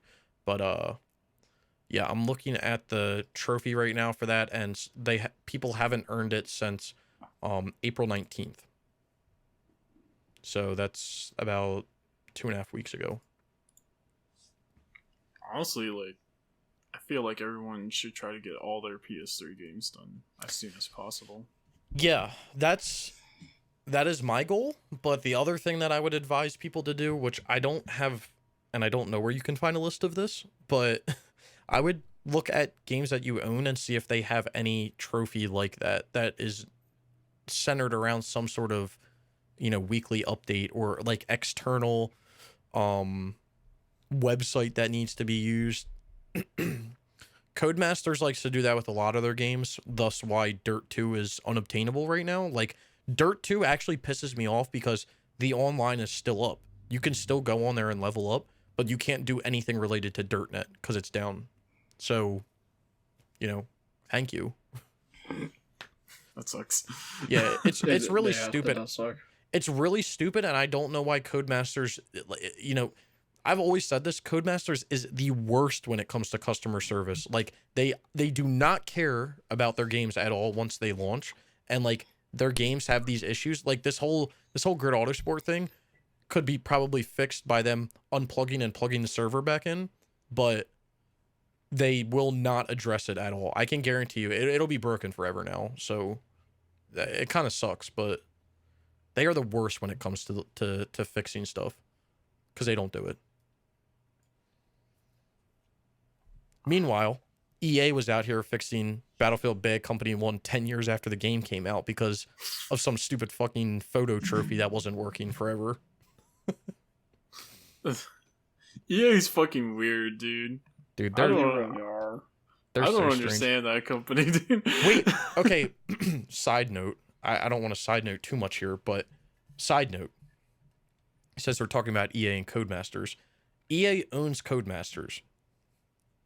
Yes. I tried to contact EA about a Codemasters game because they own them, and their response was, you have to talk to like that developer about their game. And I was like, bro, you own them. Do you know what that means? Well, Or I think the or deal, like, or are you stupid? I think the deal is still like not fully finalized though yet. Let me double check, because I think when you go to, I'm gonna go to EA's like website. I thought when you went to their website, it showed Codemaster games on their website, but I could be don't think wrong. so. I could be wrong. Well, while you do that, the two people with PS5s will go to the next Hell topic. All right, everybody. That's It's time fucked for up. meat and potatoes. Finally, after an hour and 40 minutes, Jesus. 40 of those So- minutes for Snickel talking about what games he was playing. But we're gonna get to our main topics as soon as I can break down what time this is at. Listen, There we go. people wanted the talks. Oh yeah, you know what? I'm playing it. First topic is Returnal Thoughts. Since me and Waves both have PS5 and Snickler's yet to get one, what? We're gonna talk about this game. Why'd you gotta do Snickel like that though? Dang, this window right next to me looking real nice right now. No, I mean, do you want to start off, Brian? Or You can start off, Waves. dude, I fucking love this game. Like, Me too. like glitches aside, honestly, I've only had technically two glitches, which Okay. you could compound it into just one big glitch, Mhm. which is the trophy glitches. Right. That happened to me last night. I beat the third boss, and then I beat Act 1, Okay. and I didn't get the trophies for it. So I think I can get the boss trophy, but to get the Act 1 trophy, I'd have to start from the beginning. So that sucks, but honestly, I was thinking about replaying the game anyways, so I'll just get it after I finish the game Right. for the first There time you go. through. So, but no, I love this game. Oh yeah. What were you gonna say? From the very beginning, you know, I wouldn't. This is my first roguelike game, as I told you. Mm-hmm. So I came into this game open minded, and oh my god, I love it. Like, I don't get mad at it. If I do get mad, it's at myself because I know I'm the one who fucked up. And there's a few times where I didn't dodge right. I got too greedy with fighting and instead of and not keeping track of my bullets. In all honesty, Mm-hmm. but one thing I really do love is the haptic feedback. That is amazing. Oh yeah, when you first get out of the ship and you feel like the raindrops, like the yes. haptic feedback of the raindrops, I was like, holy shit, Right. this is video games. And one thing I noticed, like, yeah, you got people complaining that it's too hard. To me, it's not hard. It's challenging, but you can overcome it by just keep going. Yeah. And I love that every time you die, it's basically like a new level every time. Mm-hmm. It was kind of funny because I got to the biome number 2 the first time, and then I died. I went back to the second time. I actually got the same loadout twice in a row. Really? I was like, that's weird. I feel like, I'm not sure because I haven't seen other people play it, but I feel like the first time you go through a place, it's the same for everyone. Mm-hmm. Don't quote me on that. I'm probably wrong on it. Who knows? But yeah, the whole like rooms being generated differently and everything is super cool and stuff. But like what I'm like more happy about is the gunplay, like how like just fun the game is. Mm-hmm. Like Housemarque has always really been like a good developer. Like they haven't had this is like their first actual AAA game. Yeah, right. If I'm correct. Mm-hmm. And it's also like this game is. It's like if you really think about it, it's crazy that this game exists. Like, they're really, if you take into like account like just how much like this game is not like what a AAA usually is, you know? Mm-hmm. It's, first of all, it's a roguelite, like a rogue type game, while like most of those games have always been like an indie like whole deal. And so they've never had like AAA graphics. And I know we were just talking about like graphics don't make the game, but like it's just insane, like just seeing a game with like seeing a rogue type game with this kind of graphics. Like, I don't know if this is gonna ever happen again. Like, two of my favorite things in the game are the messages that you find from yourself. Mm-hmm. I really love how that story's going, and I love how creepy the house is. It has a PT feel to it, but it's not PT. But when you're in there, it's kind of creepy and kind of freaks you out a little bit. Because you don't really know what to expect in this. It's very PT, that's for sure. But the house is really cool when you do get to go inside of it. So I love the dash and melee. That's just so much fun. You get to go inside of the house every after every boss. I believe. Is that how it goes? Okay. Yeah. So. Because you get the first key before the first boss. Okay, yeah. That's right. Because you get the first key before the first boss, and then after that, I've only been able to go after killing a boss. I'm past the third boss now. I think you're still like getting to the second one, right? Yeah. Yeah. I haven't had time to play since the weekend. I'm not gonna spoil it for you yet. And like honestly, I don't want to give like my full thoughts on the game because I feel like I want to beat it before I give my full thoughts. I've always been like a person that like play the game fully through and then give your thoughts on it. Mm-hmm. These are like my initial thoughts, I guess, but yeah, like this game's fun. Like it really is fun. I've told people, a couple people I work with who they don't have a PS5 yet. And it's almost like, dude, I was like, you get a PS5 by day one. They're like, is it that good? I'm like, it's fun. It's so addicting. You always had that mindset, oh shit, one more time. Okay, I got this. One more time. Yeah, I'm sitting there middle of the night, like taking a break from working on my projects, being like, I'll just do like one quick playthrough or whatever. Mm-hmm. Then fucking 8 hours later, wasn't that like Friday night for you? You were sitting here, I think you said like, oh, I'll get on a quick minute. It's like 6 a.m. next day. You're like, oh crap. And like, I find like the best way to play this game is, I don't know if you've tried it yet, but the 3D audio. Yep. Well, I got the Pulse headset for my PS5. Oh really? Yes. Oh my god, it's so nice. The 3D audio is crazy. Oh, it really is. They really outdid themselves. And you know, if you keep dying at a boss, and I know you have, and you finally beat that boss, you're like so relieved, like I freaking did it. Yeah, no, the only boss really that has given me like any issues was the second one, right? Yeah, the second one.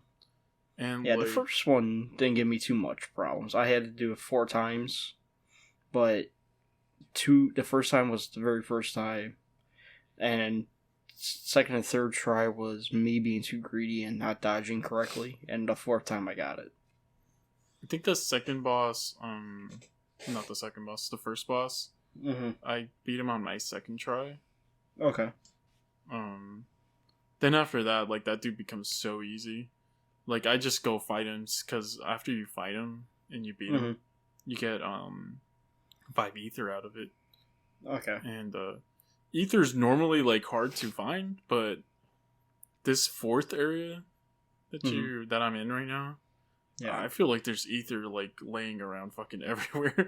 So I don't know. Watching somebody stream, and he said as you go on, ether is easier and easier to get. But they also said, like you said, me and you were talking before, as you move on through the game does get a little bit, I wouldn't say easier, but you know more what to do.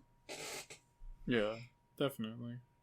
I mean, but if you're having like issues, like playing through this game, like just keep going at it. Like I feel like the game is kind of made in a way to like at least every time when you play it, you're going to unlock something new, and that will make it easier for you. Whether that be like a new weapon trait or whatever. Mm-hmm. Or like a new, like there's that obelisk at the beginning where if you give it 5 ether, you get like a brand new item that you haven't gotten yet. Sometimes it's an artifact and stuff. And is that thing at the very beginning? Yeah. Okay. That's like an easier way to get new stuff. And okay.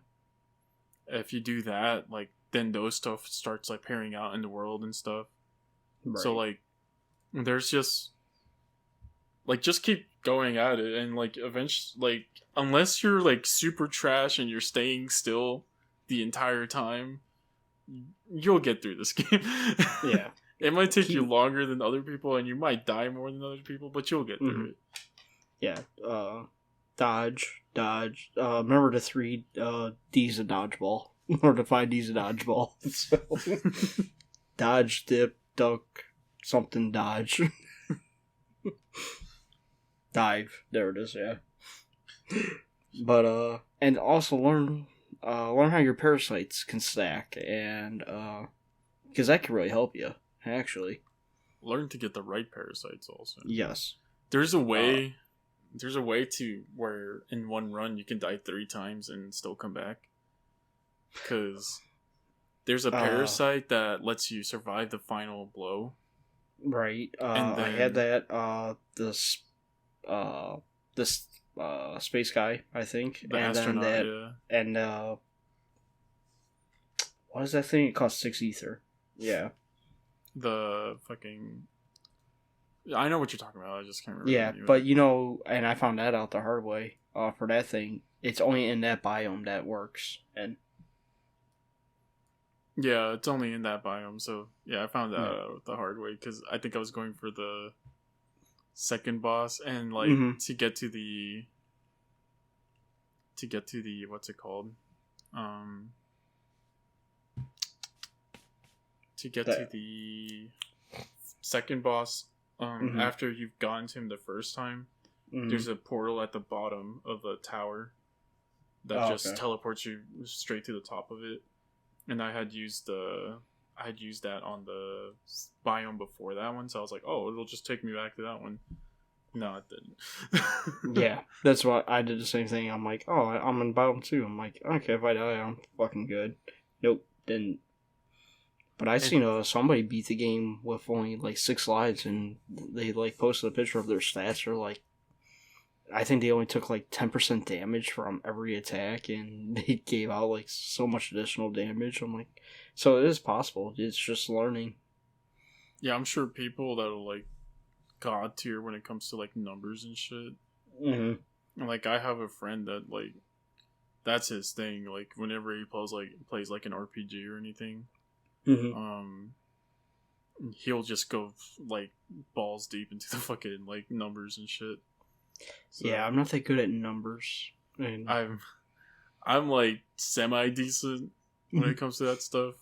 But I've made like some strong like stuff like I had one in when I went to go fight the second boss. That I believe it would recharge my health at low health. And then it was like you get after like the second boss, you can go in the house again and you get like this artifact that makes you have ×5 damage. Oh, okay. If you like dash after like killing someone or something like that. Jeez. I'm not entirely sure how it works yet, but like you get ×5 damage, and then there's like this other one that like increases your damage by 20% for every parasite you have on you. So if you have, that's not bad. Yeah, if you have 5 parasites on you, that's a lot of damage. Oh, yeah. So I went into the third boss killed me like I want to say like 3 times, and then the 4th time I went in there, I had gone through every single biome, picked up every resin. I feel like I had like 300% like integrity. Damn. And I was a tank. So come at me, bro. yeah, I mean, game's really fun. I recommend it. So if you're not interested, how should we put this? If you don't think the game's for you, rent it. Redbox is still a thing. Is it a rent it, buy it, or avoid it? If Rent. you hate fun games, avoid it. If you're not sure, rent it. Rent it.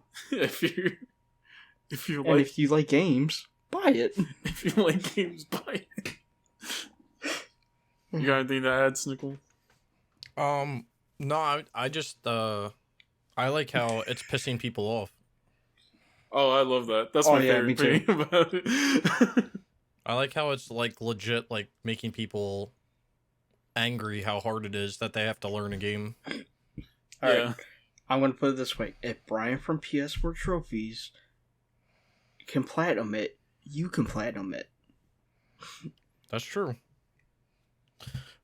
But yeah, I find it so funny.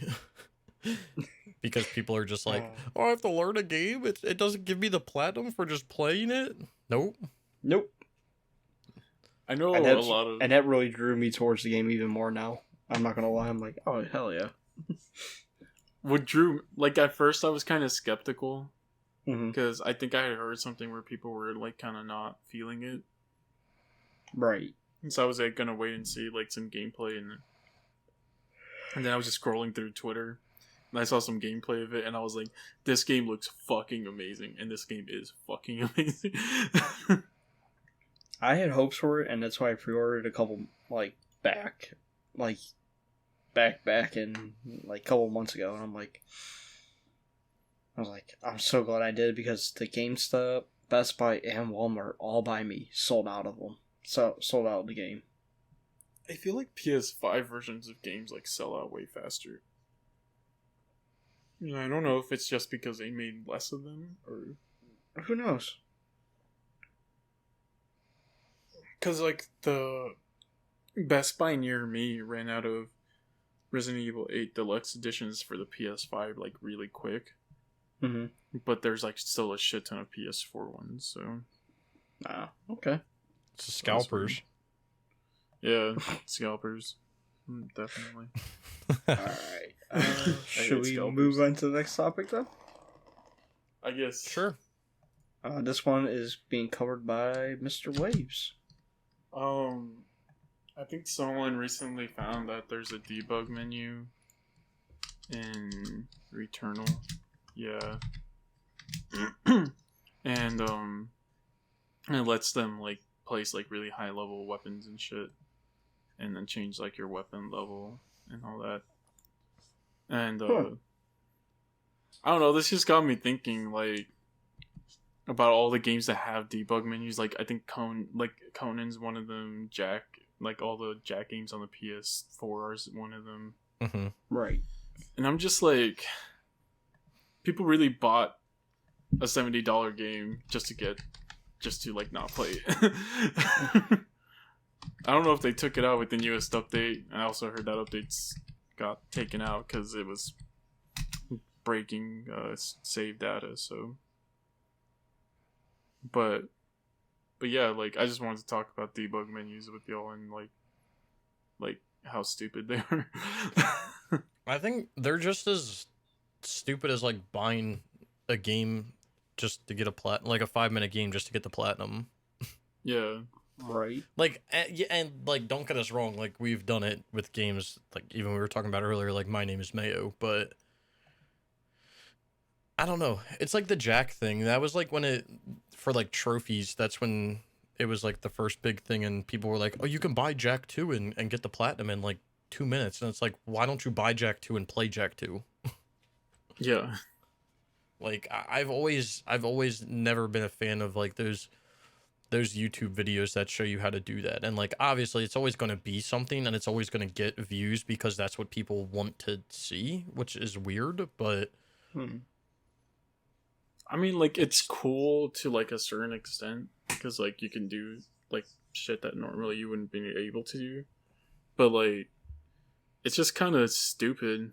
Like talk like at least from a trophy hunter like perspective, like you're buying this game just to not play it.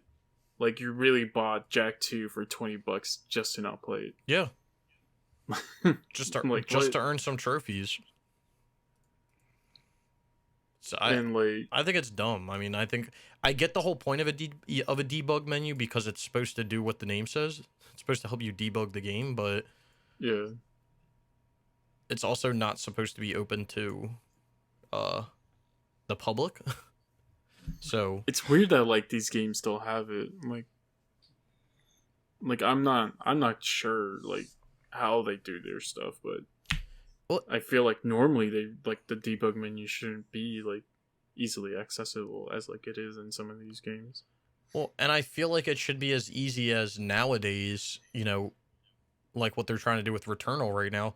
You put a patch out and it's not accessible anymore. Like it's only accessible on, you know, it shouldn't even be accessible. It should be accessible for versions of the game before the ones that were released to the public. Like that blows my mind that like these things are released to like the public, and it's like public knowledge that there's like debug menus. I don't get it. I don't get why people like I get, you know, I get buying a game and playing it for trophies. You know, we all do it, but Right. why buy a game to play it for trophies to not even play the game? Yeah. Like we care more about playing the game first, and then the trophies come second. Right. It's like the whole thing with like it's similar to like auto popping as well. Yeah, we talked about that before with like Spider-Man, and I guess Valhalla. How like Valhalla has a guide now to show you how to auto pop the trophies. Like what? Yeah, it's ridiculous, and it's one of the things that I think it will never go away in the community because people, sadly, people only care about numbers. Some people only care about numbers. And I don't know if, you know, I don't know if them earning, you know, trophies after trophies after trophies gives some sort of it obviously gives some sort of satisfaction, but like of a completionist or whatever. I mean, we've talked about it, and like we go for games that we get trophies. We don't get trophies at a ridiculous rate because it's satisfying to, you know, put time in and get done a game and get a platinum. And I feel like when you do the debug menu or you do auto popping, it devalues that feeling of getting a platinum trophy. Yeah, definitely. So I don't understand why people do it. I think it's a cool feature for like people, like if you're gonna make content on the game, being able to have like some sort of, you know, free moving camera, or, you know, after you get the platinum, if you want to go back and do certain things on the game and see how the game works. Like I think that's cool for like a debug menu. But yeah, like some games have that where like you can just like after beating the game or whatever, they like let you fuck around with the options and stuff. Yeah. More. Yeah, and even like, even if you put the debug menu there, like you have to beat the game first before you get access to it. Like I think that would be fine. I can't believe that these debug menus make it out and there's not patches that are put out after to make them not accessible. Yeah, the fact that Jak games like don't have a patch already to take out the patches and like the debug menu is insane to me. Yeah. And like, isn't Conan one of those games also? Yeah, Conan has a debug menu, like but a like debug it's also it may not be a debug menu. I think that's like technically what it is, but it's like a modding menu or something because you play online. got something like weird with it, but like you can just like, I remember I played it with some guy and he's like, I'm gonna put all these fucking rocks on myself or something, and then, you know, sit on your face and it'll kill you. And I was like, whatever, dude. Whatever gets me the trophy, do what you gotta do. Like, I'm going for like one trophy, like whatever. But yeah, I don't get it. I don't get it.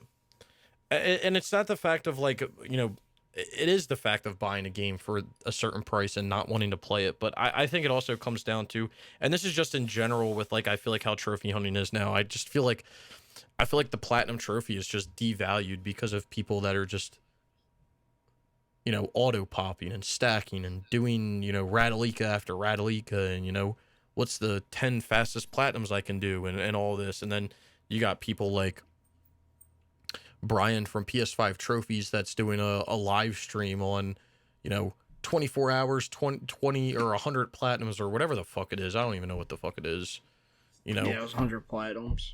Going for the world record, and it's like, okay, like it's literally the biggest waste of time and waste of money you can do, but like, you know, do what you gotta do. I would rather, I don't know about you guys, I'd rather sink hours into a game that I enjoy and get a platinum, like something like Gran Turismo 5, than get 500 easy platinums.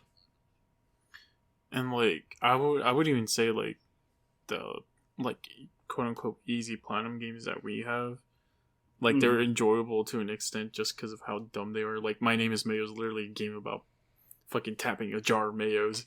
I mean, yeah, and when the first game came out, it was the first time we ever saw something like that. Yeah, seeing an easy game like that. And like, yeah, I have a few other like easy games on my list, like you know, the energy games. Some of them are, you know, there's other games, but like I think, you know, I don't have a problem with Radalika games with them being so short. I think my issue with them is they use they go to the next level when it comes to stacking and doing regions and doing like, if a Radalika game was to come out and it was to be one trophy list, I would have zero problems with it. You want to do that? Go right ahead. But it's like the stacking stuff that just is like irritating. But like I said, I would take one game that I enjoy over 500 easy games because I just feel like it would devalue the feeling of getting a platinum trophy. there is also like something satisfying about getting like those 100-hour like plats also. Yeah.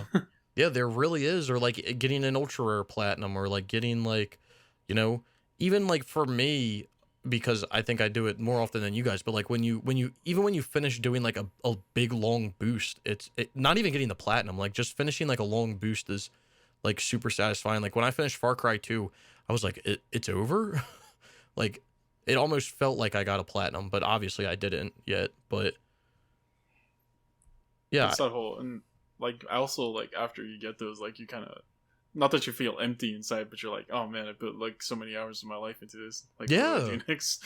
yeah. That I honestly always feel that way after I get a platinum, and that's part of the reason why I started the rotation thing, because I thought it would help me to stop like getting that feeling. But like I even still get that feeling, like you've dedicated so much time and like thought into how you're going to do something, and then you finally finish it and you're like, what do I do now?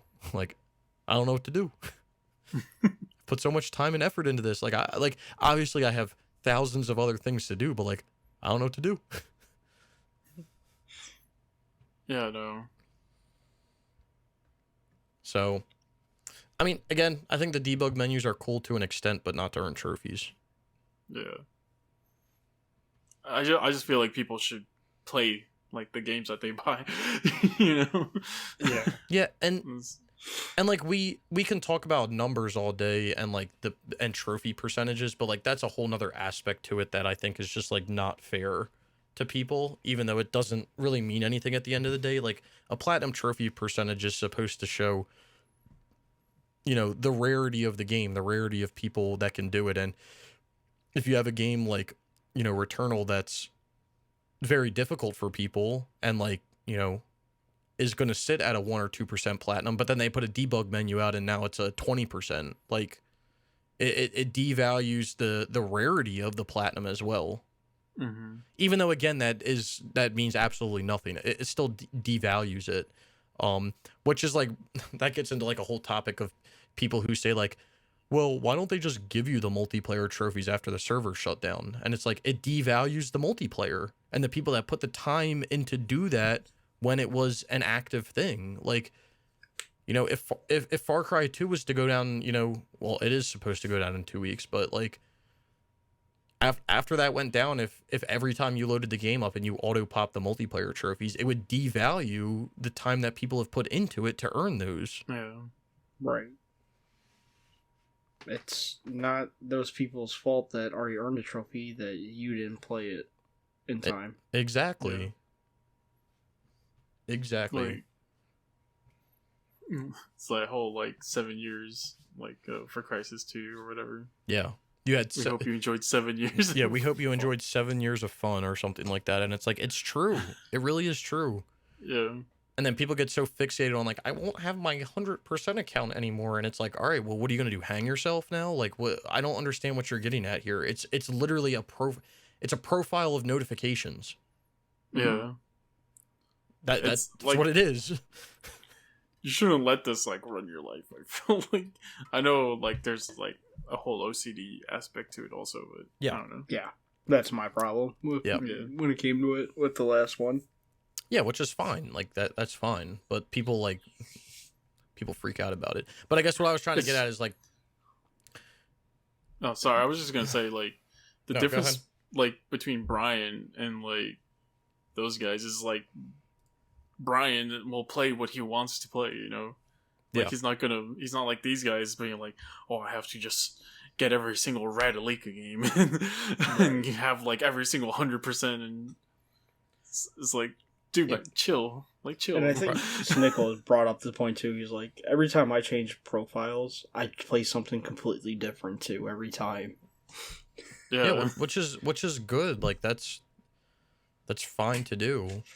But like Brian plays, you know, as we all do. We play what we want to play, and like I've always said it, like at some point, you know, I own the games, and some of them are on my list. At some point, I'm gonna go play, you know, for instance, the Tiger Woods games, Tiger Woods 10 through 14, and I'm gonna go play them. And even though the platinums are unobtainable, I'm gonna go play them because I want to play the game. And guess what? I didn't play it when the servers were up, and I don't give a shit. But because I want to play it, I'm gonna go play it. Yep. But I wanted to bring this up before we move on to the next thing in regards to debug menus. So, Jack 2, the platinum percentage on the PlayStation 3. You guys want to guess what it is? Don't look it up. I want to 40%. say like 40. Yeah. On the PlayStation 3? Yeah. 18%. Holy. Okay, so on the 4, 40% then. What do you think, Waves? It's just probably like 50%. 50%. Yep. Damn. 50% because now, mind you, there are less owners on the PlayStation 4, but that just goes to show that's a perfect example of people just using the debug menu and it messing with the platinum percentage. Because if you look at the PS3 to PS4 platinum percentage, they're identical, 38%. Yeah, you're right. So it's just it devalues the platinum, the rarities, the game itself, because you're not even experiencing the game anymore. Like it devalues everything about it other than you getting 41 notifications in 5 minutes. Does Jack 3 also have it? Because that one's like at 35. I thought it did. I don't know. I think it might. The PS3 is 21 and the PS4 is 35. So I mean, it could. It could, but it's sad. It is. I don't know why. Just play the game. Yeah, I don't know why people do it, and you know, it is what it is. Now, you know what? And say Returnal. Say you already got the platinum, and you like, oh, I'll do the debug menu, just have fun. You can do that too.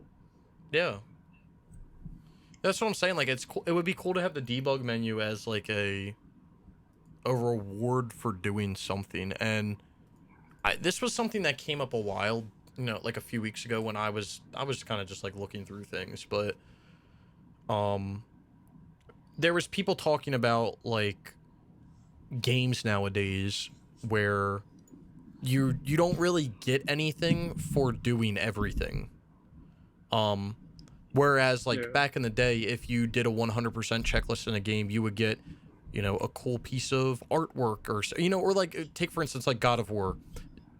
Waves probably knows, more than I do, but like if you did certain things in the game, if you beat the challenge of the gods or whatever, you would unlock, concept art or things like that you could go and look at, and like you don't get shit like that anymore in games. Like, right. You really don't. Well, God of War 1, didn't you get like the different costumes, and each one they gave you like unlimited magic or something? Yeah, you would get like a COD of War. You would get like the Chef of War. Which the one? Milk one. The cow. There was the cow one. There was one where he was like dressed up as a chef also. Yeah, like there was there's cool like outfits, and they would do like different things in the game. Like you don't get shit like that nowadays. Like if you do a 100% checklist in the game, you don't get anything for it. I mean, yes, you get probably a trophy, but like that's all you get. Like there's no other incentive to doing it. Like if there was an incentive, like if you 100% a game, you would get access to like the debug menu or anything that was worth it. That would be interesting.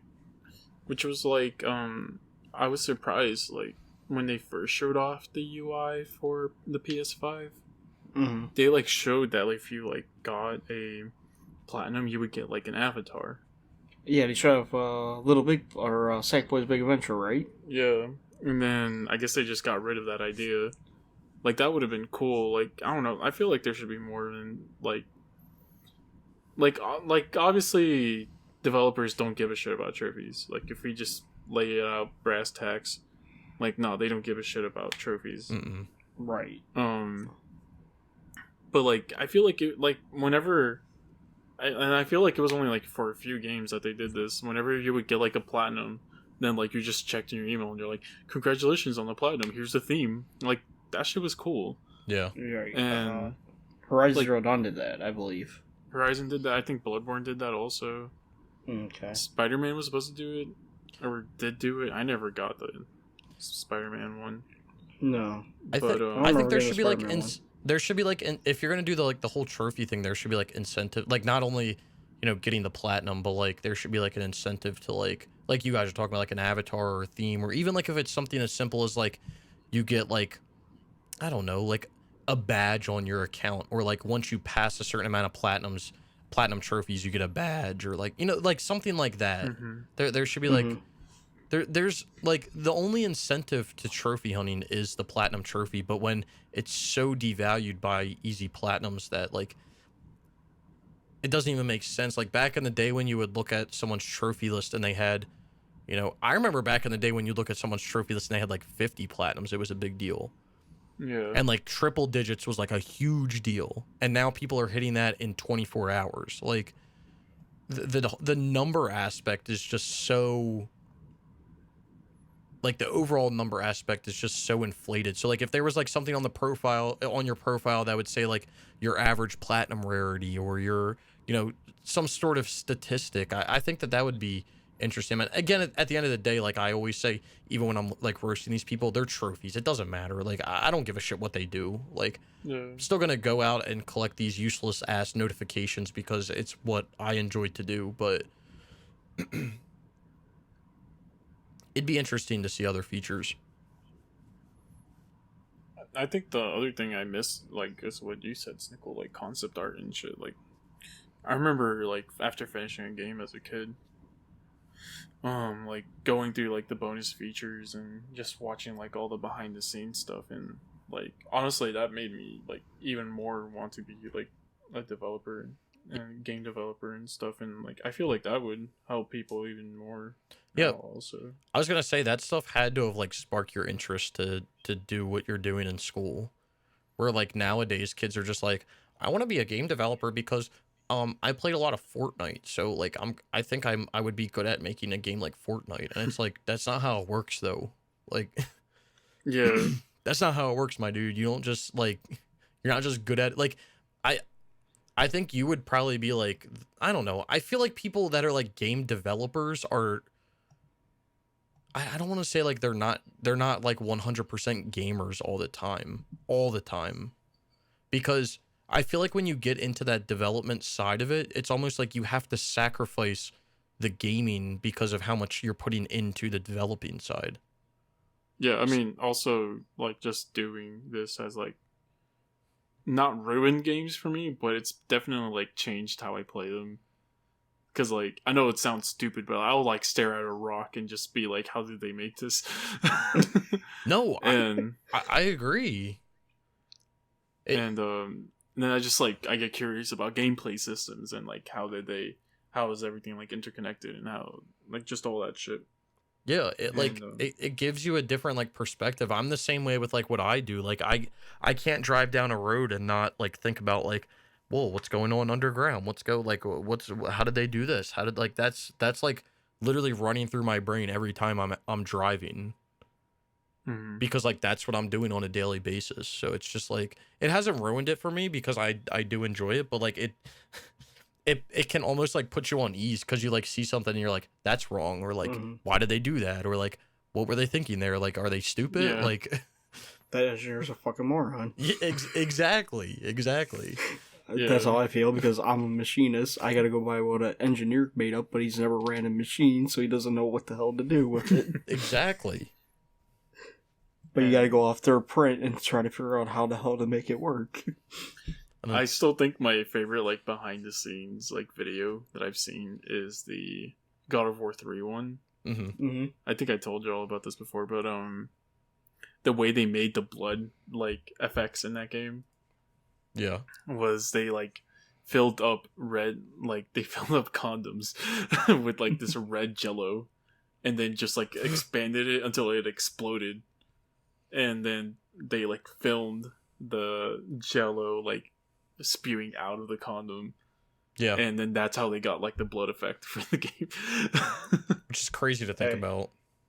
But it's awesome though. Yeah. You know, that's really cool. And, like, I know, like, a lot of people, like, joke around where they're like, oh, these developers go on these vacations or whatever, where they, like, send the developers over to, like, it's like Assassin's Creed developers, they send them over to, like, Europe or whatever, wherever the next game is being set. Mm-hmm. And then they take, like, a bunch of pictures and all that. Like, I know a lot of people like joke around about that, but there's, like, some actual reasons to do that. Obviously to get, like, scale size for, like, buildings and stuff. Mm-hmm. But, like, also, like, a lot of textures are made from literally, like, taking pictures. Like, if you want a really nice grass texture, you don't, like, just go on Photoshop and make that from hand. You go outside and you find really nice grass.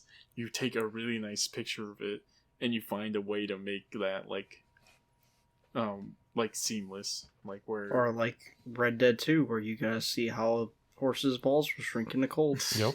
I feel awful for that animator. Yeah, whoever had to do that, bless their heart. I don't see I'm not gonna lie, like that, like the attention to detail in some games is like cool, but like sometimes I'm just like, is it needed? Like, did this horse's balls really need to shrink? Like, honestly, if it was left out of the game, no one would have been able to tell the difference. Like, y'all really just wasted some animators' time doing this shit that you probably could have put on, like, another thing. And guess what? The budget was blown up now. Yeah. It's just, like, I feel like a lot of things could be cut out, like, when it comes to that, like, kind of stuff. Yeah. No, I agree. So stop using debug menus. You shitters. So stop using debug menus. You goddamn fuckers. Alright, let's move on to the next topic, everybody. Yeah, we got time going here. Yeah. This one's mine. Sony and Discord partnership. Remember about a month ago, we actually covered Microsoft talking about, or the rumor Microsoft was going to buy Discord. Yeah. Well, apparently that's not happening. Sony is actually going to be teaming up with Discord, and it looks like Discord's going to be coming to PlayStation. which is nice because Sony just got rid of the community thing. So in early 2022, this is supposed to take effect. I think this is why Sony's been putting money into Epic Games a little bit, because Epic Games is a big part of Discord too. So Epic Games doesn't own Discord though, do they? no, but they're a big part of it though, I guess. Are they? Yeah, apparently from one article I was reading earlier, they got a deal going with Discord, I guess. But it's gonna be nice because I don't know about y'all, but when we boost games, we're on Discord. I gotta sit at my desk. I'm gonna be happy to be sitting on a couch, have my headset on, and just talk to you guys. Yeah. Yeah. No, I mean, like, honestly, fucking finally. I think Xbox has already had Discord on their stuff for like a while now. Have they? I think so. I'm gonna look that up. I'm gonna see. Yeah, it has. To me, Discord it's has been on Xbox for a while. Yeah. Yeah, it has. Yeah, you're right. Like, I don't know. This was something, like, I think last year I said, like, Sony should have done a long time ago. Like, because PlayStation, like, party chats fucking suck, dude. Oh, yeah. Like, there's just... I don't know what it is, but everything just sounds more awful in a PlayStation party chat. Yep. And then those PlayStation communities, when they were a thing, I still don't understand what the point of those were. Like, it was one huge feed. Oh, okay. So what I'm reading now, PlayStation announces Discord partnership weeks after Microsoft buyout offer was denied. So Discord denied Microsoft. Yeah. They would be dumb to sell out. Yeah. It's like one of the things I don't understand about people when they like sell out of like companies and stuff, or they like sell their company to another company. It's like, you've literally already made this much money. If you just hold on to it, like, you're gonna make more as long as you're not an idiot. Right. Mm-hmm. And that's if you like care about money though. And to be honest, this could be putting like Discord could be the middleman now between Sony and Microsoft though too. Well, and the other thing Like, is, it doesn't have to be the only thing. It can be an alternative. You know, you keep your Sony, you keep your PlayStation chats, and then you also have the ability to join Discord calls too, if you want to. I mean, it's all, I don't know why everything has to be like black and white. Like, Yeah. the only thing I'm scared of, because I know you guys as well as me are part of different groups on Discord, I don't want that thing to just keep popping up. I better be able to just choose which one I want to keep popping up, like notification wise. I have mean, every you single can one of the turn it Discord off. servers I'm in like muted except ours. Yeah. Yeah, I have, like, every single one muted except for, like, 2. Yeah. You guys and maybe one other group. Everybody else I have muted. I'm like, no, I'm good. I mean, if it was on PlayStation, I would only use it... I would only honestly use it sometimes. I don't know if I'd use it a lot, because... I would only use it when we're boosting games, in all honesty. And if, like, I don't know if it's gonna be also on PS4, because, like, Sony's being weird with that shit. Right. But, like, if it's only PS5, like, and we're still gonna, if we're boosting, like, a game on the PS3, like, we're still gonna be hopping on Discord and shit, like, on my PC and stuff, so. Well, my PS3 is next to my computer, so that one's fine. Yeah, I mean, I'm on my computer anyway, so it won't change anything for me, but I hope it'll be easier for people. I mean, I don't know how the community aspect's going to be handled. I don't know if you're going to be able to just like talk in any chat. Like, I don't know how that's going to work, but it would be nice for people who like share their platinums and stuff in chats. Cause like we have a chat that's for like recent platinums, and like if you could just share it straight from your PS5. I think it would also, like, be cool for, like, crossplay stuff. Oh, yeah. Like, you can finally get in a chat with your friends, like, and not having to go on your PC or your phone, like, over Discord, instead of having, like, to be like, oh, I can't talk to my friend only through, like, the in-game voice chat, which is usually always ass, compared to, like, the parties or, Discord, so... Yeah, I just hope it doesn't... I hope this doesn't become like the only way of chatting, because I know that there's people who don't use Discord that would still use party chats. Right. So, I mean, it's good that they're working together, though. I think, like Wave says, it'll be a good way for like crossplay. Like, this will be a good step forward for crossplay because Discord is already on Xbox. I don't know if it's like an external app that you can use or it's built into it, because I don't own an Xbox, but I think you have to download it. yeah, I think it's like downloaded and then it acts like, you know, just like an additional application. But it'll be a good connection between people, because if you have friends on Xbox that want to play with you and you're on PlayStation, guess what? If you both can use Discord, you can join a call and then you add each other through the game and boom. And like, think about it, like this might start like some cross like achievement like trophy hunter like communities or whatever. That would be kind of dope. I'm not gonna lie. It could, yeah. If like now like they could like easily do shit together to like boost the next Call of Duty or whatever.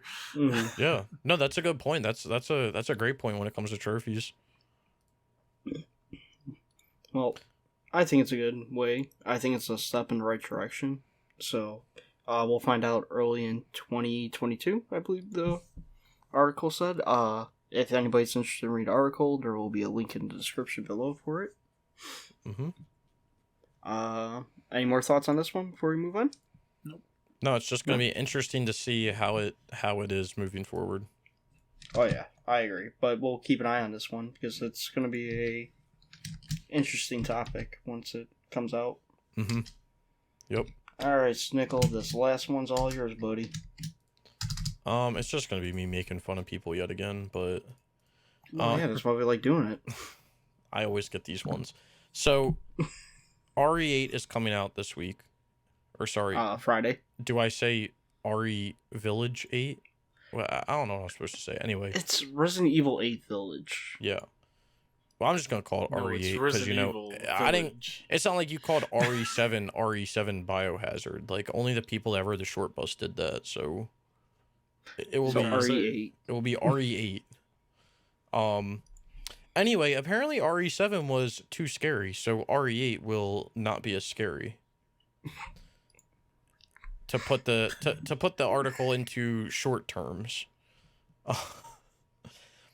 I know Waves has like some feelings about this one. I mean, I don't know. It's stupid. I mean, I'm sure the game will still be fun.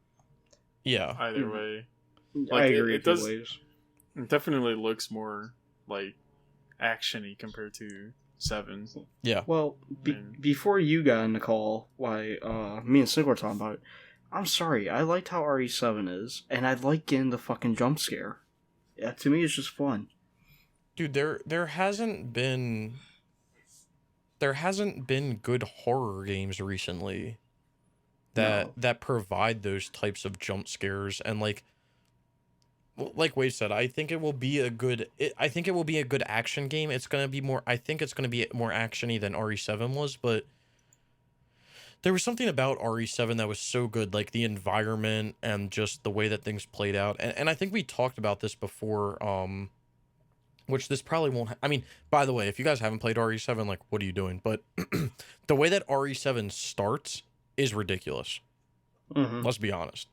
And I don't know if that's, like, the type of scary that they're talking about, or they're talking about, like, actual jump scares, because...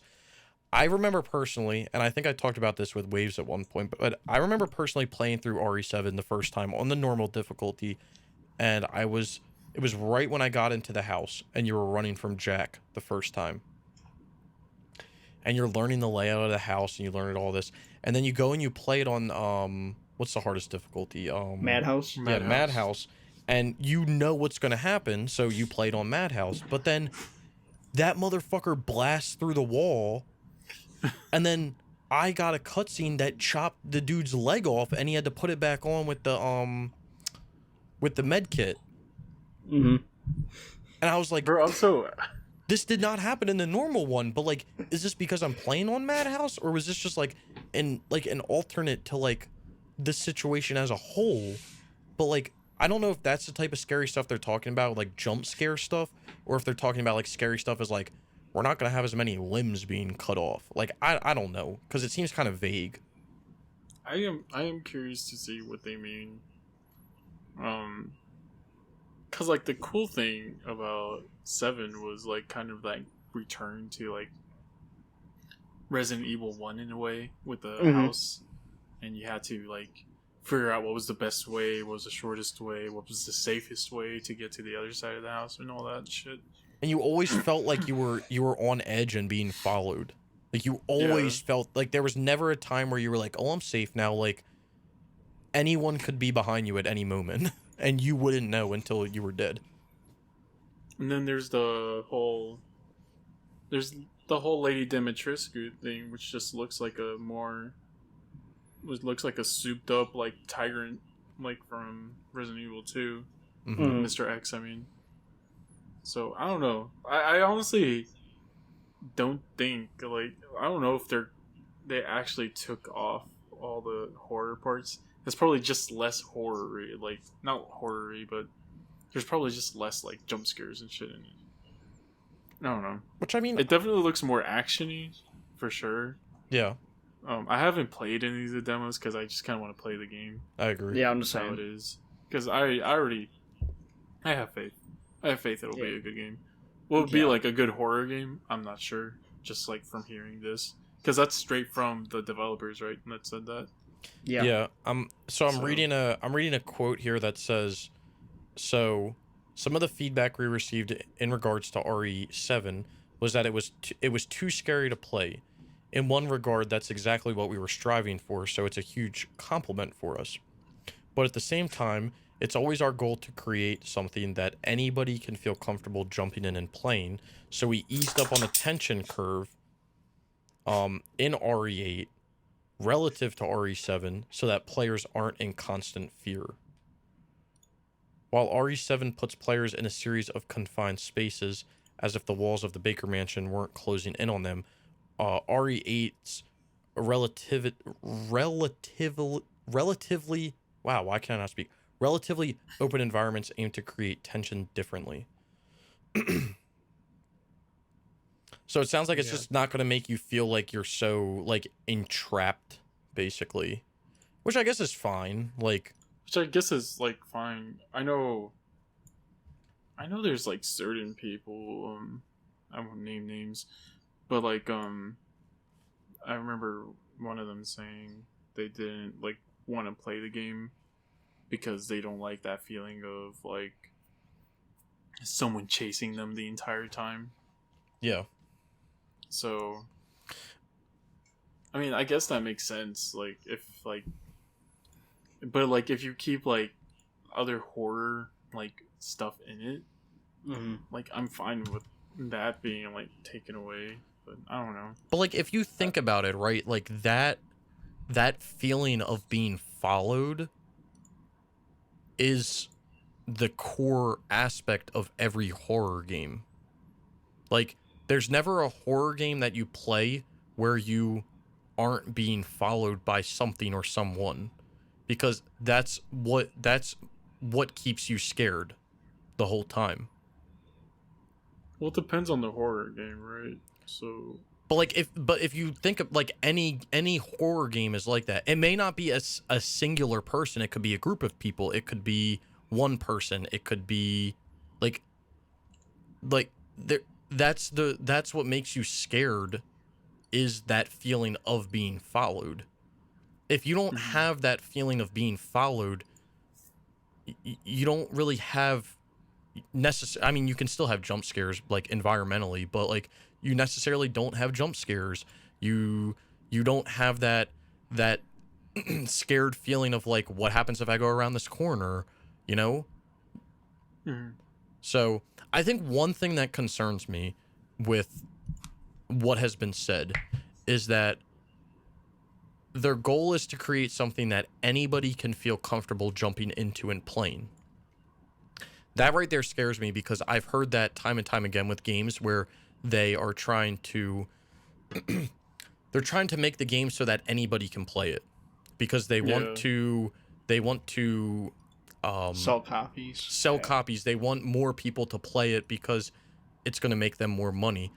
But sometimes that can be more detrimental than helpful.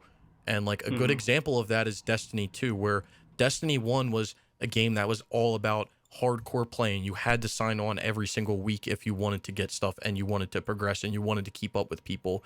And then Destiny 2 comes out and they're handing out exotics left and right and nothing means anything, and you can beat the game in 2 weeks and be done with it. And they did it because they wanted anyone to be able to pick the game up and not feel like they were being left behind. But I think that actually ruined the game more than helped it. No, yeah, definitely. I don't know if that's possible with this game, but that's like one aspect that has me on edge. It's not going to make me not play the game. Like, I'm still getting it, even though I don't have a PS5. I'll be getting it on the PS4. But I still think it's going to be a good game. Like Wave said, it's just I think it's going to be a different type. It's going to be more actiony and definitely a different type than RE7. Oh yeah. Which, depending on who you ask, is going to suck or not. But I mean, like, you gotta take it where you can, I guess. You know, like, Right. Yeah. I miss like good horror games a lot. Like, I'm not gonna lie. Like, it feels like Resident Evil was like the only one, and then like the last good like horror Resident Evil was Resident Evil 2, the remake. I like so 3, good. but that one was like definitely more of a actiony game, which makes sense because Resident Evil 3 on the PS1 was more actiony. Yeah. But 2 was amazing. You know what game? You know what game which I would consider like horror kind of surprised me? Which one? Until Dawn. Yes.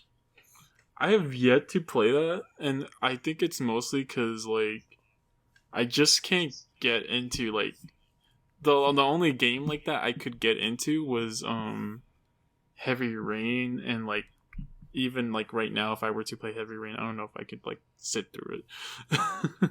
Yeah. There was something about Until Dawn. Like, it kind of starts out as like they still do like jump scares and stuff, but it almost starts out like funny and then turns into like, holy fuck, this is real.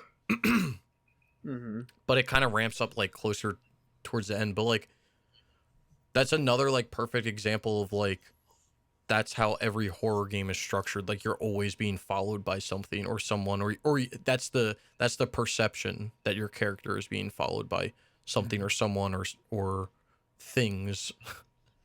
But I thought that was one game that I thought I wouldn't enjoy, and when I played it, I was like, holy fuck, this is actually crazy. Maybe I should give it a try. I think you should. You should, Wiz. It's fun. I gotta do it on this account still, so. I feel like horror games suffer from the same thing that we were talking about today with what was it? Car games, like racing games. Oh, like being too realistic. Not too realistic. Well, like, I guess yeah, too realistic. Where it's like, if you're a horror game, you're either going to be, if you're a AAA horror game, you have to make a shit ton of money to be allowed to have a sequel. Yeah. Like, that's why Silent Hill, like, doesn't have more games, because, like, the last few Silent Hills were kind of trash. And, they didn't sell well. And, then there was Resident Evil's, like, the only one staying, like, afloat, and I think that's mostly because of name recognition, and also because Resident Evil 7 was really good. And then, there was, what's it called? Like, Siren's just gone. Like, there's just, like, a bunch of them are gone now. Like, that used to be, like, considered AAA back in the day, like during PS2 or, like, early PS3 days. Right. So, like, now it's either Resident Evil if you want a AAA, quote-unquote, horror game, or you have to go on, like, Steam and find some shitty, like, not shitty, but, like, not as good-looking, horror game. Because, like, I mean, if you go on Steam, like, horror games are alive and well, and you can find some good horror games on there. Like, I played one recently called Devotion. Mm-hmm. That one was really good. But you're only, like, the thing is, like, you're only going to find these easily on Steam and stuff because of how easily the marketplace is there, as opposed to, like, PS4 or PS5, where it's, like, mostly, like, shovelware horror games. Yeah, So I'm actually on PSMP right now, just looking through like the horror themed games. I'm surprised some of these are under horror, but whatever. Never Dead's under horror apparently. Yeah, if you because there's like horror, like actual like terror, like games that are meant to terrify you, and then there's like horror themed games. Yeah, like Bloodborne would be considered like horror themed because of all the Lovecraftian horror stuff, but it's not necessarily a game that like terrifies you, other than like dying a shit ton. But it's not a game that's like trying to like be all spooky. I like personally think that those type of games that like are trying to be like spooky or have like those weird like ambiance to them are like lacking nowadays. I mean, I would love a new Bloodborne, but I feel like that's not gonna happen. Yeah, no, I agree with that. But especially with like Sony Japan like dead. Yeah, that's true as well. Rest in peace. I don't know. I just feel like that. I feel like that lacks nowadays. Like we're not getting like good horror games necessarily. Like I can probably count like on my toes the amount of like decent horror games on the PlayStation 4. Yeah, no, on PlayStation 4 like you're not gonna find that many. On Steam it's like alive and well. Like I told y'all about the one like game I've been playing. The game DreadX collection. Yeah, it's like a game inside of a game. Yeah. Like that's cool. And then there's that Devotion game, and like I love horror games because like they're kind of like the antithesis of what like a lot of games are. Because like a lot of games are more about like empowering you and stuff and like making you feel badass and shit. While like horror games is like trying to do the complete opposite. Yeah, make you trying to like feel under everyone and like shit your pants. Yeah, but like, yeah, no, it sucks that like they're just kind of not being made anymore. Yeah, that's not being. Yeah, like that's why I feel like they're lacking. Like, I don't know. Right. Maybe at some point we will get some more. I think the big everyone's probably like this, but like the biggest like disappointment was Silent Hills not becoming like a thing after PT came out. Yeah, no, definitely. But I think that game would have been crazy. Yeah. They had Junji Ito working on it, which is the manga artist. Yeah. And then they had Guillermo del Toro working on it, which was a great horror movie director. And then you have one of the best like game directors working on it also. Like that game was slated to be like fucking amazing. But yeah, but I think what that showed, like what PT showed was like how many people are actually interested in like a solid horror game. Yeah. Right. And I feel like we still, I think RE7 did kind of ride the high of PT, not gonna lie. That people had. Oh no, definitely. But I just feel like that's something that's just like missing. And I'm not saying like we need something like Outlast where like you're completely like helpless. You have no way to helpless. You have no way to defend yourself, but like I don't know. Be interesting to see some sort of new horror game that has some sort of new mechanics or something to it. I think we were talking about it one week, but someone commented there was the game that, you know, oh fuck, I can't remember. I think Andrew commented on it one week, but the game that like made you like you went like crazier the more that you were outside of the Eternal light or Darkness. something like that. I think you're talking about. I think it was Eternal Darkness. Ye- Something like that. Yeah, I know Andrew commented on it. It was like it was weeks ago, but like concepts like that are cool, where it makes you like question if something's like actually happening. And you're like, is the game supposed to be doing that, or like, am I going crazy, or like what's happening right now? Yeah, no, it's then like PT did that too. Like at one point, it kind of made you think that your screen was tearing, Yeah, like that you were having screen tearing and stuff. Oh yeah. or that crazy shit where like you had to like speak into your controller. Into like a mic, yeah. Yeah, you had to like say shit for it to like know like what's going on. Like that was PT was fucking crazy. Alien Isolation. That's how the alien found you if you had your mic on your controller. Yeah, that's true as well. That's another good game that I played that game when it came out, and I should really go back and finish it. But that's another I'm like phenomenal game. I'm surprised that game doesn't have a sequel yet. Cause, like, I feel like it sold well enough. So, Let me look Are at. they making a new Alien game? I think they announced one, but I think it's like multiplayer. yeah, Alien Isolation. I mean, it's got a decent amount of owners on PSNP. It's got 150,000 on the PS4. that's like the issue with like horror games, though. Like, I feel like a lot of them don't do well because people don't buy them and play them. They mostly like watch people on YouTube. Yeah, And Twitch play them, yeah. yeah. Well, I think that is like definitely that can make it more enjoyable. It's like watching people get scared, but I think the take that I've always had on horror games is you can really only experience them one time.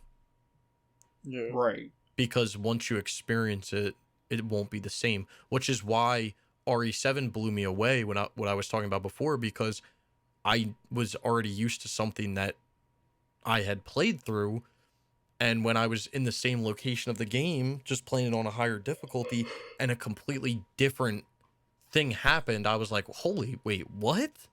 Like, I was not expecting this. And then I was like, wait, now I have to think about this like for the whole game now. Like, is there anything that's going to be different? I really have to watch my back, even though I've already beaten this game and I know everything about it. So Yeah, and then after you get that, you got the Saw. Yeah. Which made like your third playthrough like super easy. Yeah. You get the saw and you get the what's the gun? The Albert. Yeah, the Albert. You get the Albert with unlimited ammo. And then you could just do crazy shit. Yeah.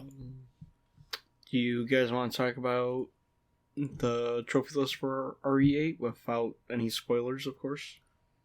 I haven't looked at it, but I'm guessing it's like your standard like RE like. Yeah, it's a standard list, but there are a few that are sticking out to me that I do appreciate.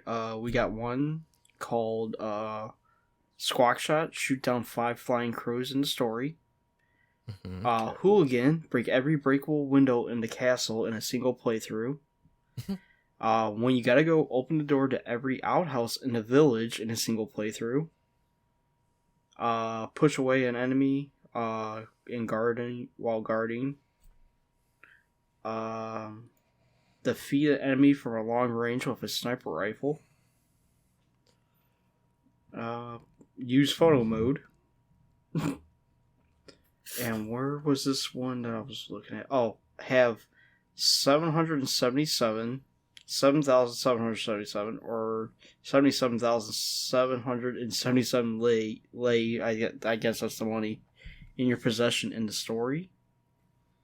And then the one that I was finish the story. Nope, that wasn't it. Oh, not including some boss fights. Finish the story using nothing but close combat weapons. That's interesting. There's a lot more combat stuff.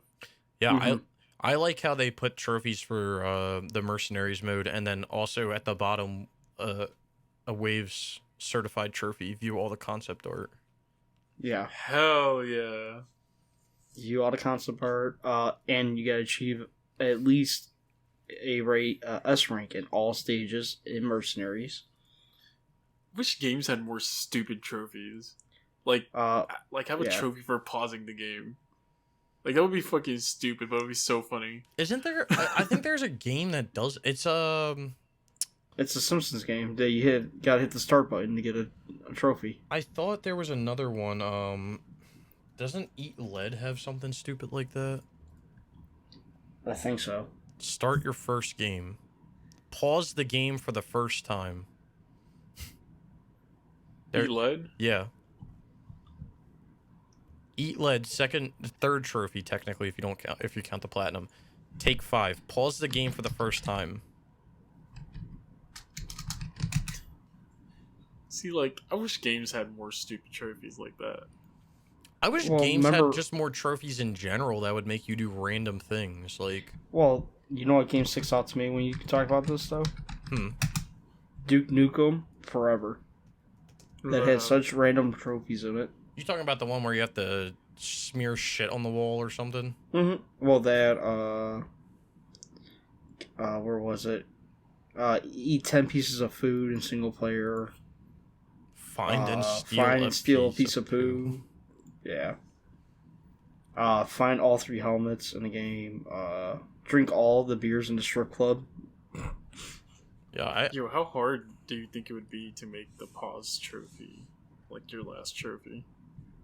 And Eat Lead. I couldn't do it. I mean... I don't really pause games, like, when it comes down to it, but... that would be kind of interesting. Does this have multiplayer? No, I don't think so. I think what were we talking about? There was a trophy in Bloodborne that we were talking about something, or was it like Dark Souls or something? The trophy for like dying for the first time. Yeah, Dark Souls. I was like, that'd be crazy if that was your last trophy in the game. Like, there was one like that in the Resident Evil 1 remake. Mm-hmm. And I saw a video of a guy where that was his last trophy, though, die for the first time. I was like, bro, how did you go through this game without dying? Well, remember, Returnal, you got a trophy for dying for your first time. You do? Yeah. Dude said, I'm closing the app every time I'm about to die. Just to get that trophy last. Where was it? Where is it? Die for first eternal return. Die for the first time. Oh yeah, it is there. Like, it was called Returnal because you eternally return. Mm-hmm. Yeah, have you not got that trophy yet, Waze? Oh, I never get that trophy because I'm a gamer. Yeah. Yeah, he just quits out the app before the second boss killed him 30 fucking times. Yeah, that's what real gamers do. I died 6 times, first of all. Wait, so you did die? No. Never. That's crazy. Wait, what it... Like, imagine if a game had a trophy for, like, setting a waypoint down. That'd be funny. That'd be so stupid, but it'd be so funny.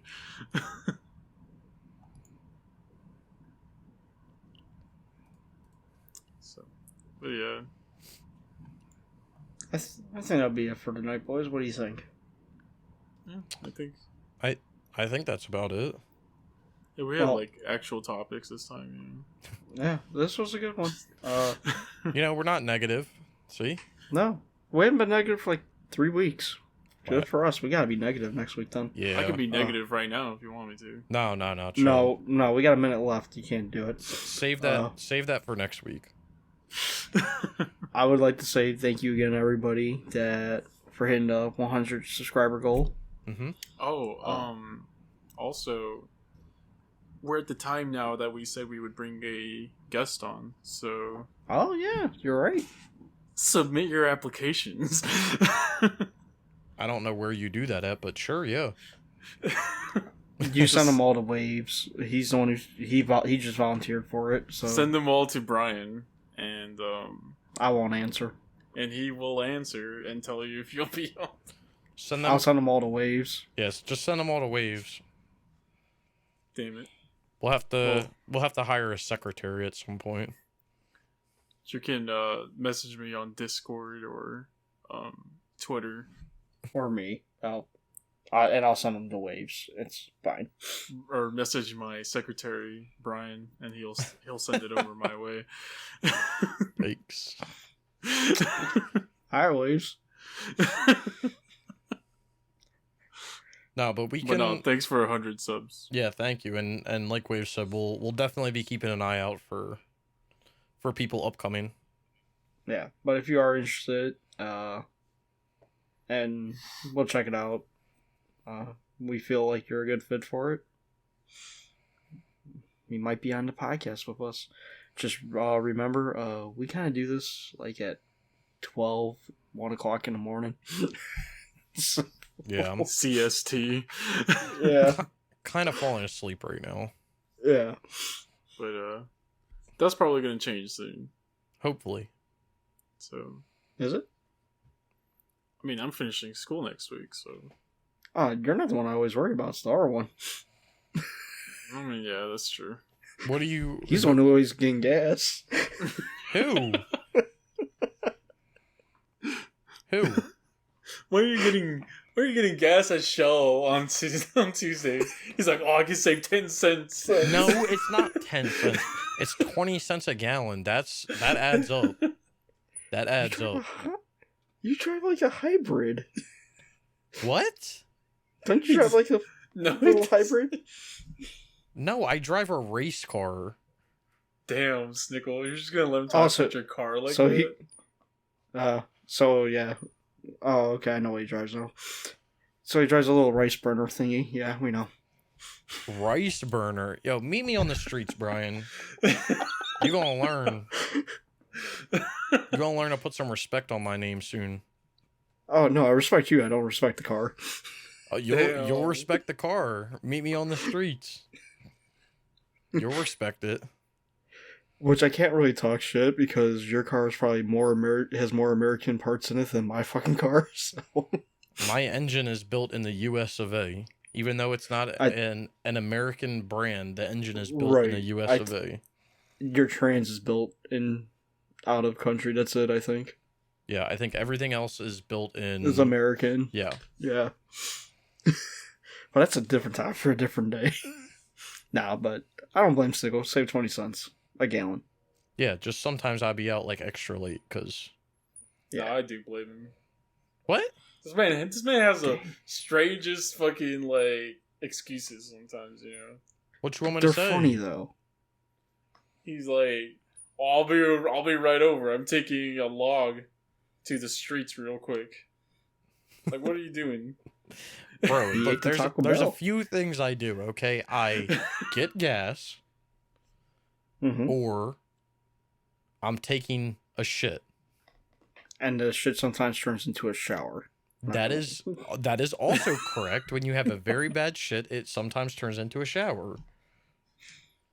And when you eat Taco Bell, and then you eat El Diablo, and then you go out every day, you have to shit a lot. I shit 5 times today. Maybe we should just ban you from the Bell. No, you can't do that to me. No more. While this podcast exists, no more Bell for you. Nah, you can't do that. At least on Tuesdays. You can't do that to me. That is criminal. That's a criminal action. Let's make a deal. No Bell on Tuesdays. I'll see how my schedule permits. This man's gonna eat like 5 lasagnas. Like Bro, I haven't had lasagna in a while, but I really could go for that. That does sound good. God damn. Wave's bringing that. He brings some history up now. Way off topic now. Hey, that's how it always ends. Thank you, everybody. Keep an eye out for anything to do with the stream. for Killzone. We'll let you guys know probably the week of, anyway. Yep. Week or two. But first we got to get a big boy multiplayer done. So Gotta join the server. oh Mhm. yeah, Follow us on Twitter. Follow us on Twitter. subscribe. Follow us on PSNP. You know, That ain't a Follow thing. us All on people PlayStation. PSGMP? Follow us on PSN. You know, like There Yeah. you go. That's a good one. That's a good one. I didn't think about that one. That's a good one, Luis. Yeah. Also, you can hit the bell on this channel too. yeah, hit the bell. Hit the bell on the Twitters. Yep. And then after you hit the bell here, you go hit the bell down the street and get that case of Lupa. Yeah, Mhm. because Snickel ain't eating the bell anymore, so someone has to eat it. No, I'm still eating it. Crunchwrap Supreme all the way. You know what? I might get the bell on Friday when I go and pick up my Resident Evil copy. There you go. Oh, I'm apparently getting my copy early. yeah, Yeah. Wave's out here finessing the system somehow. Right. You know, He hates us. just order for delivery online. You know, then they'll fuck up and just give it to you a day early. Yeah, well, Amazon doesn't do that, so No, Amazon's a bunch of dumbasses. yeah. You got it from Amazon? Yeah. I'm surprised you didn't get it from Best Buy for that Steelbook. I should have, but, you know. Well, thanks to everybody for listening. Leave a comment if you have a topic. We're going to keep looking out for our first guest. Have a great night, weekend, whatever, and happy Mother's Day to any mothers or to your mother. Who knows? Mm-hmm. Yeah, that mom trophy hunting.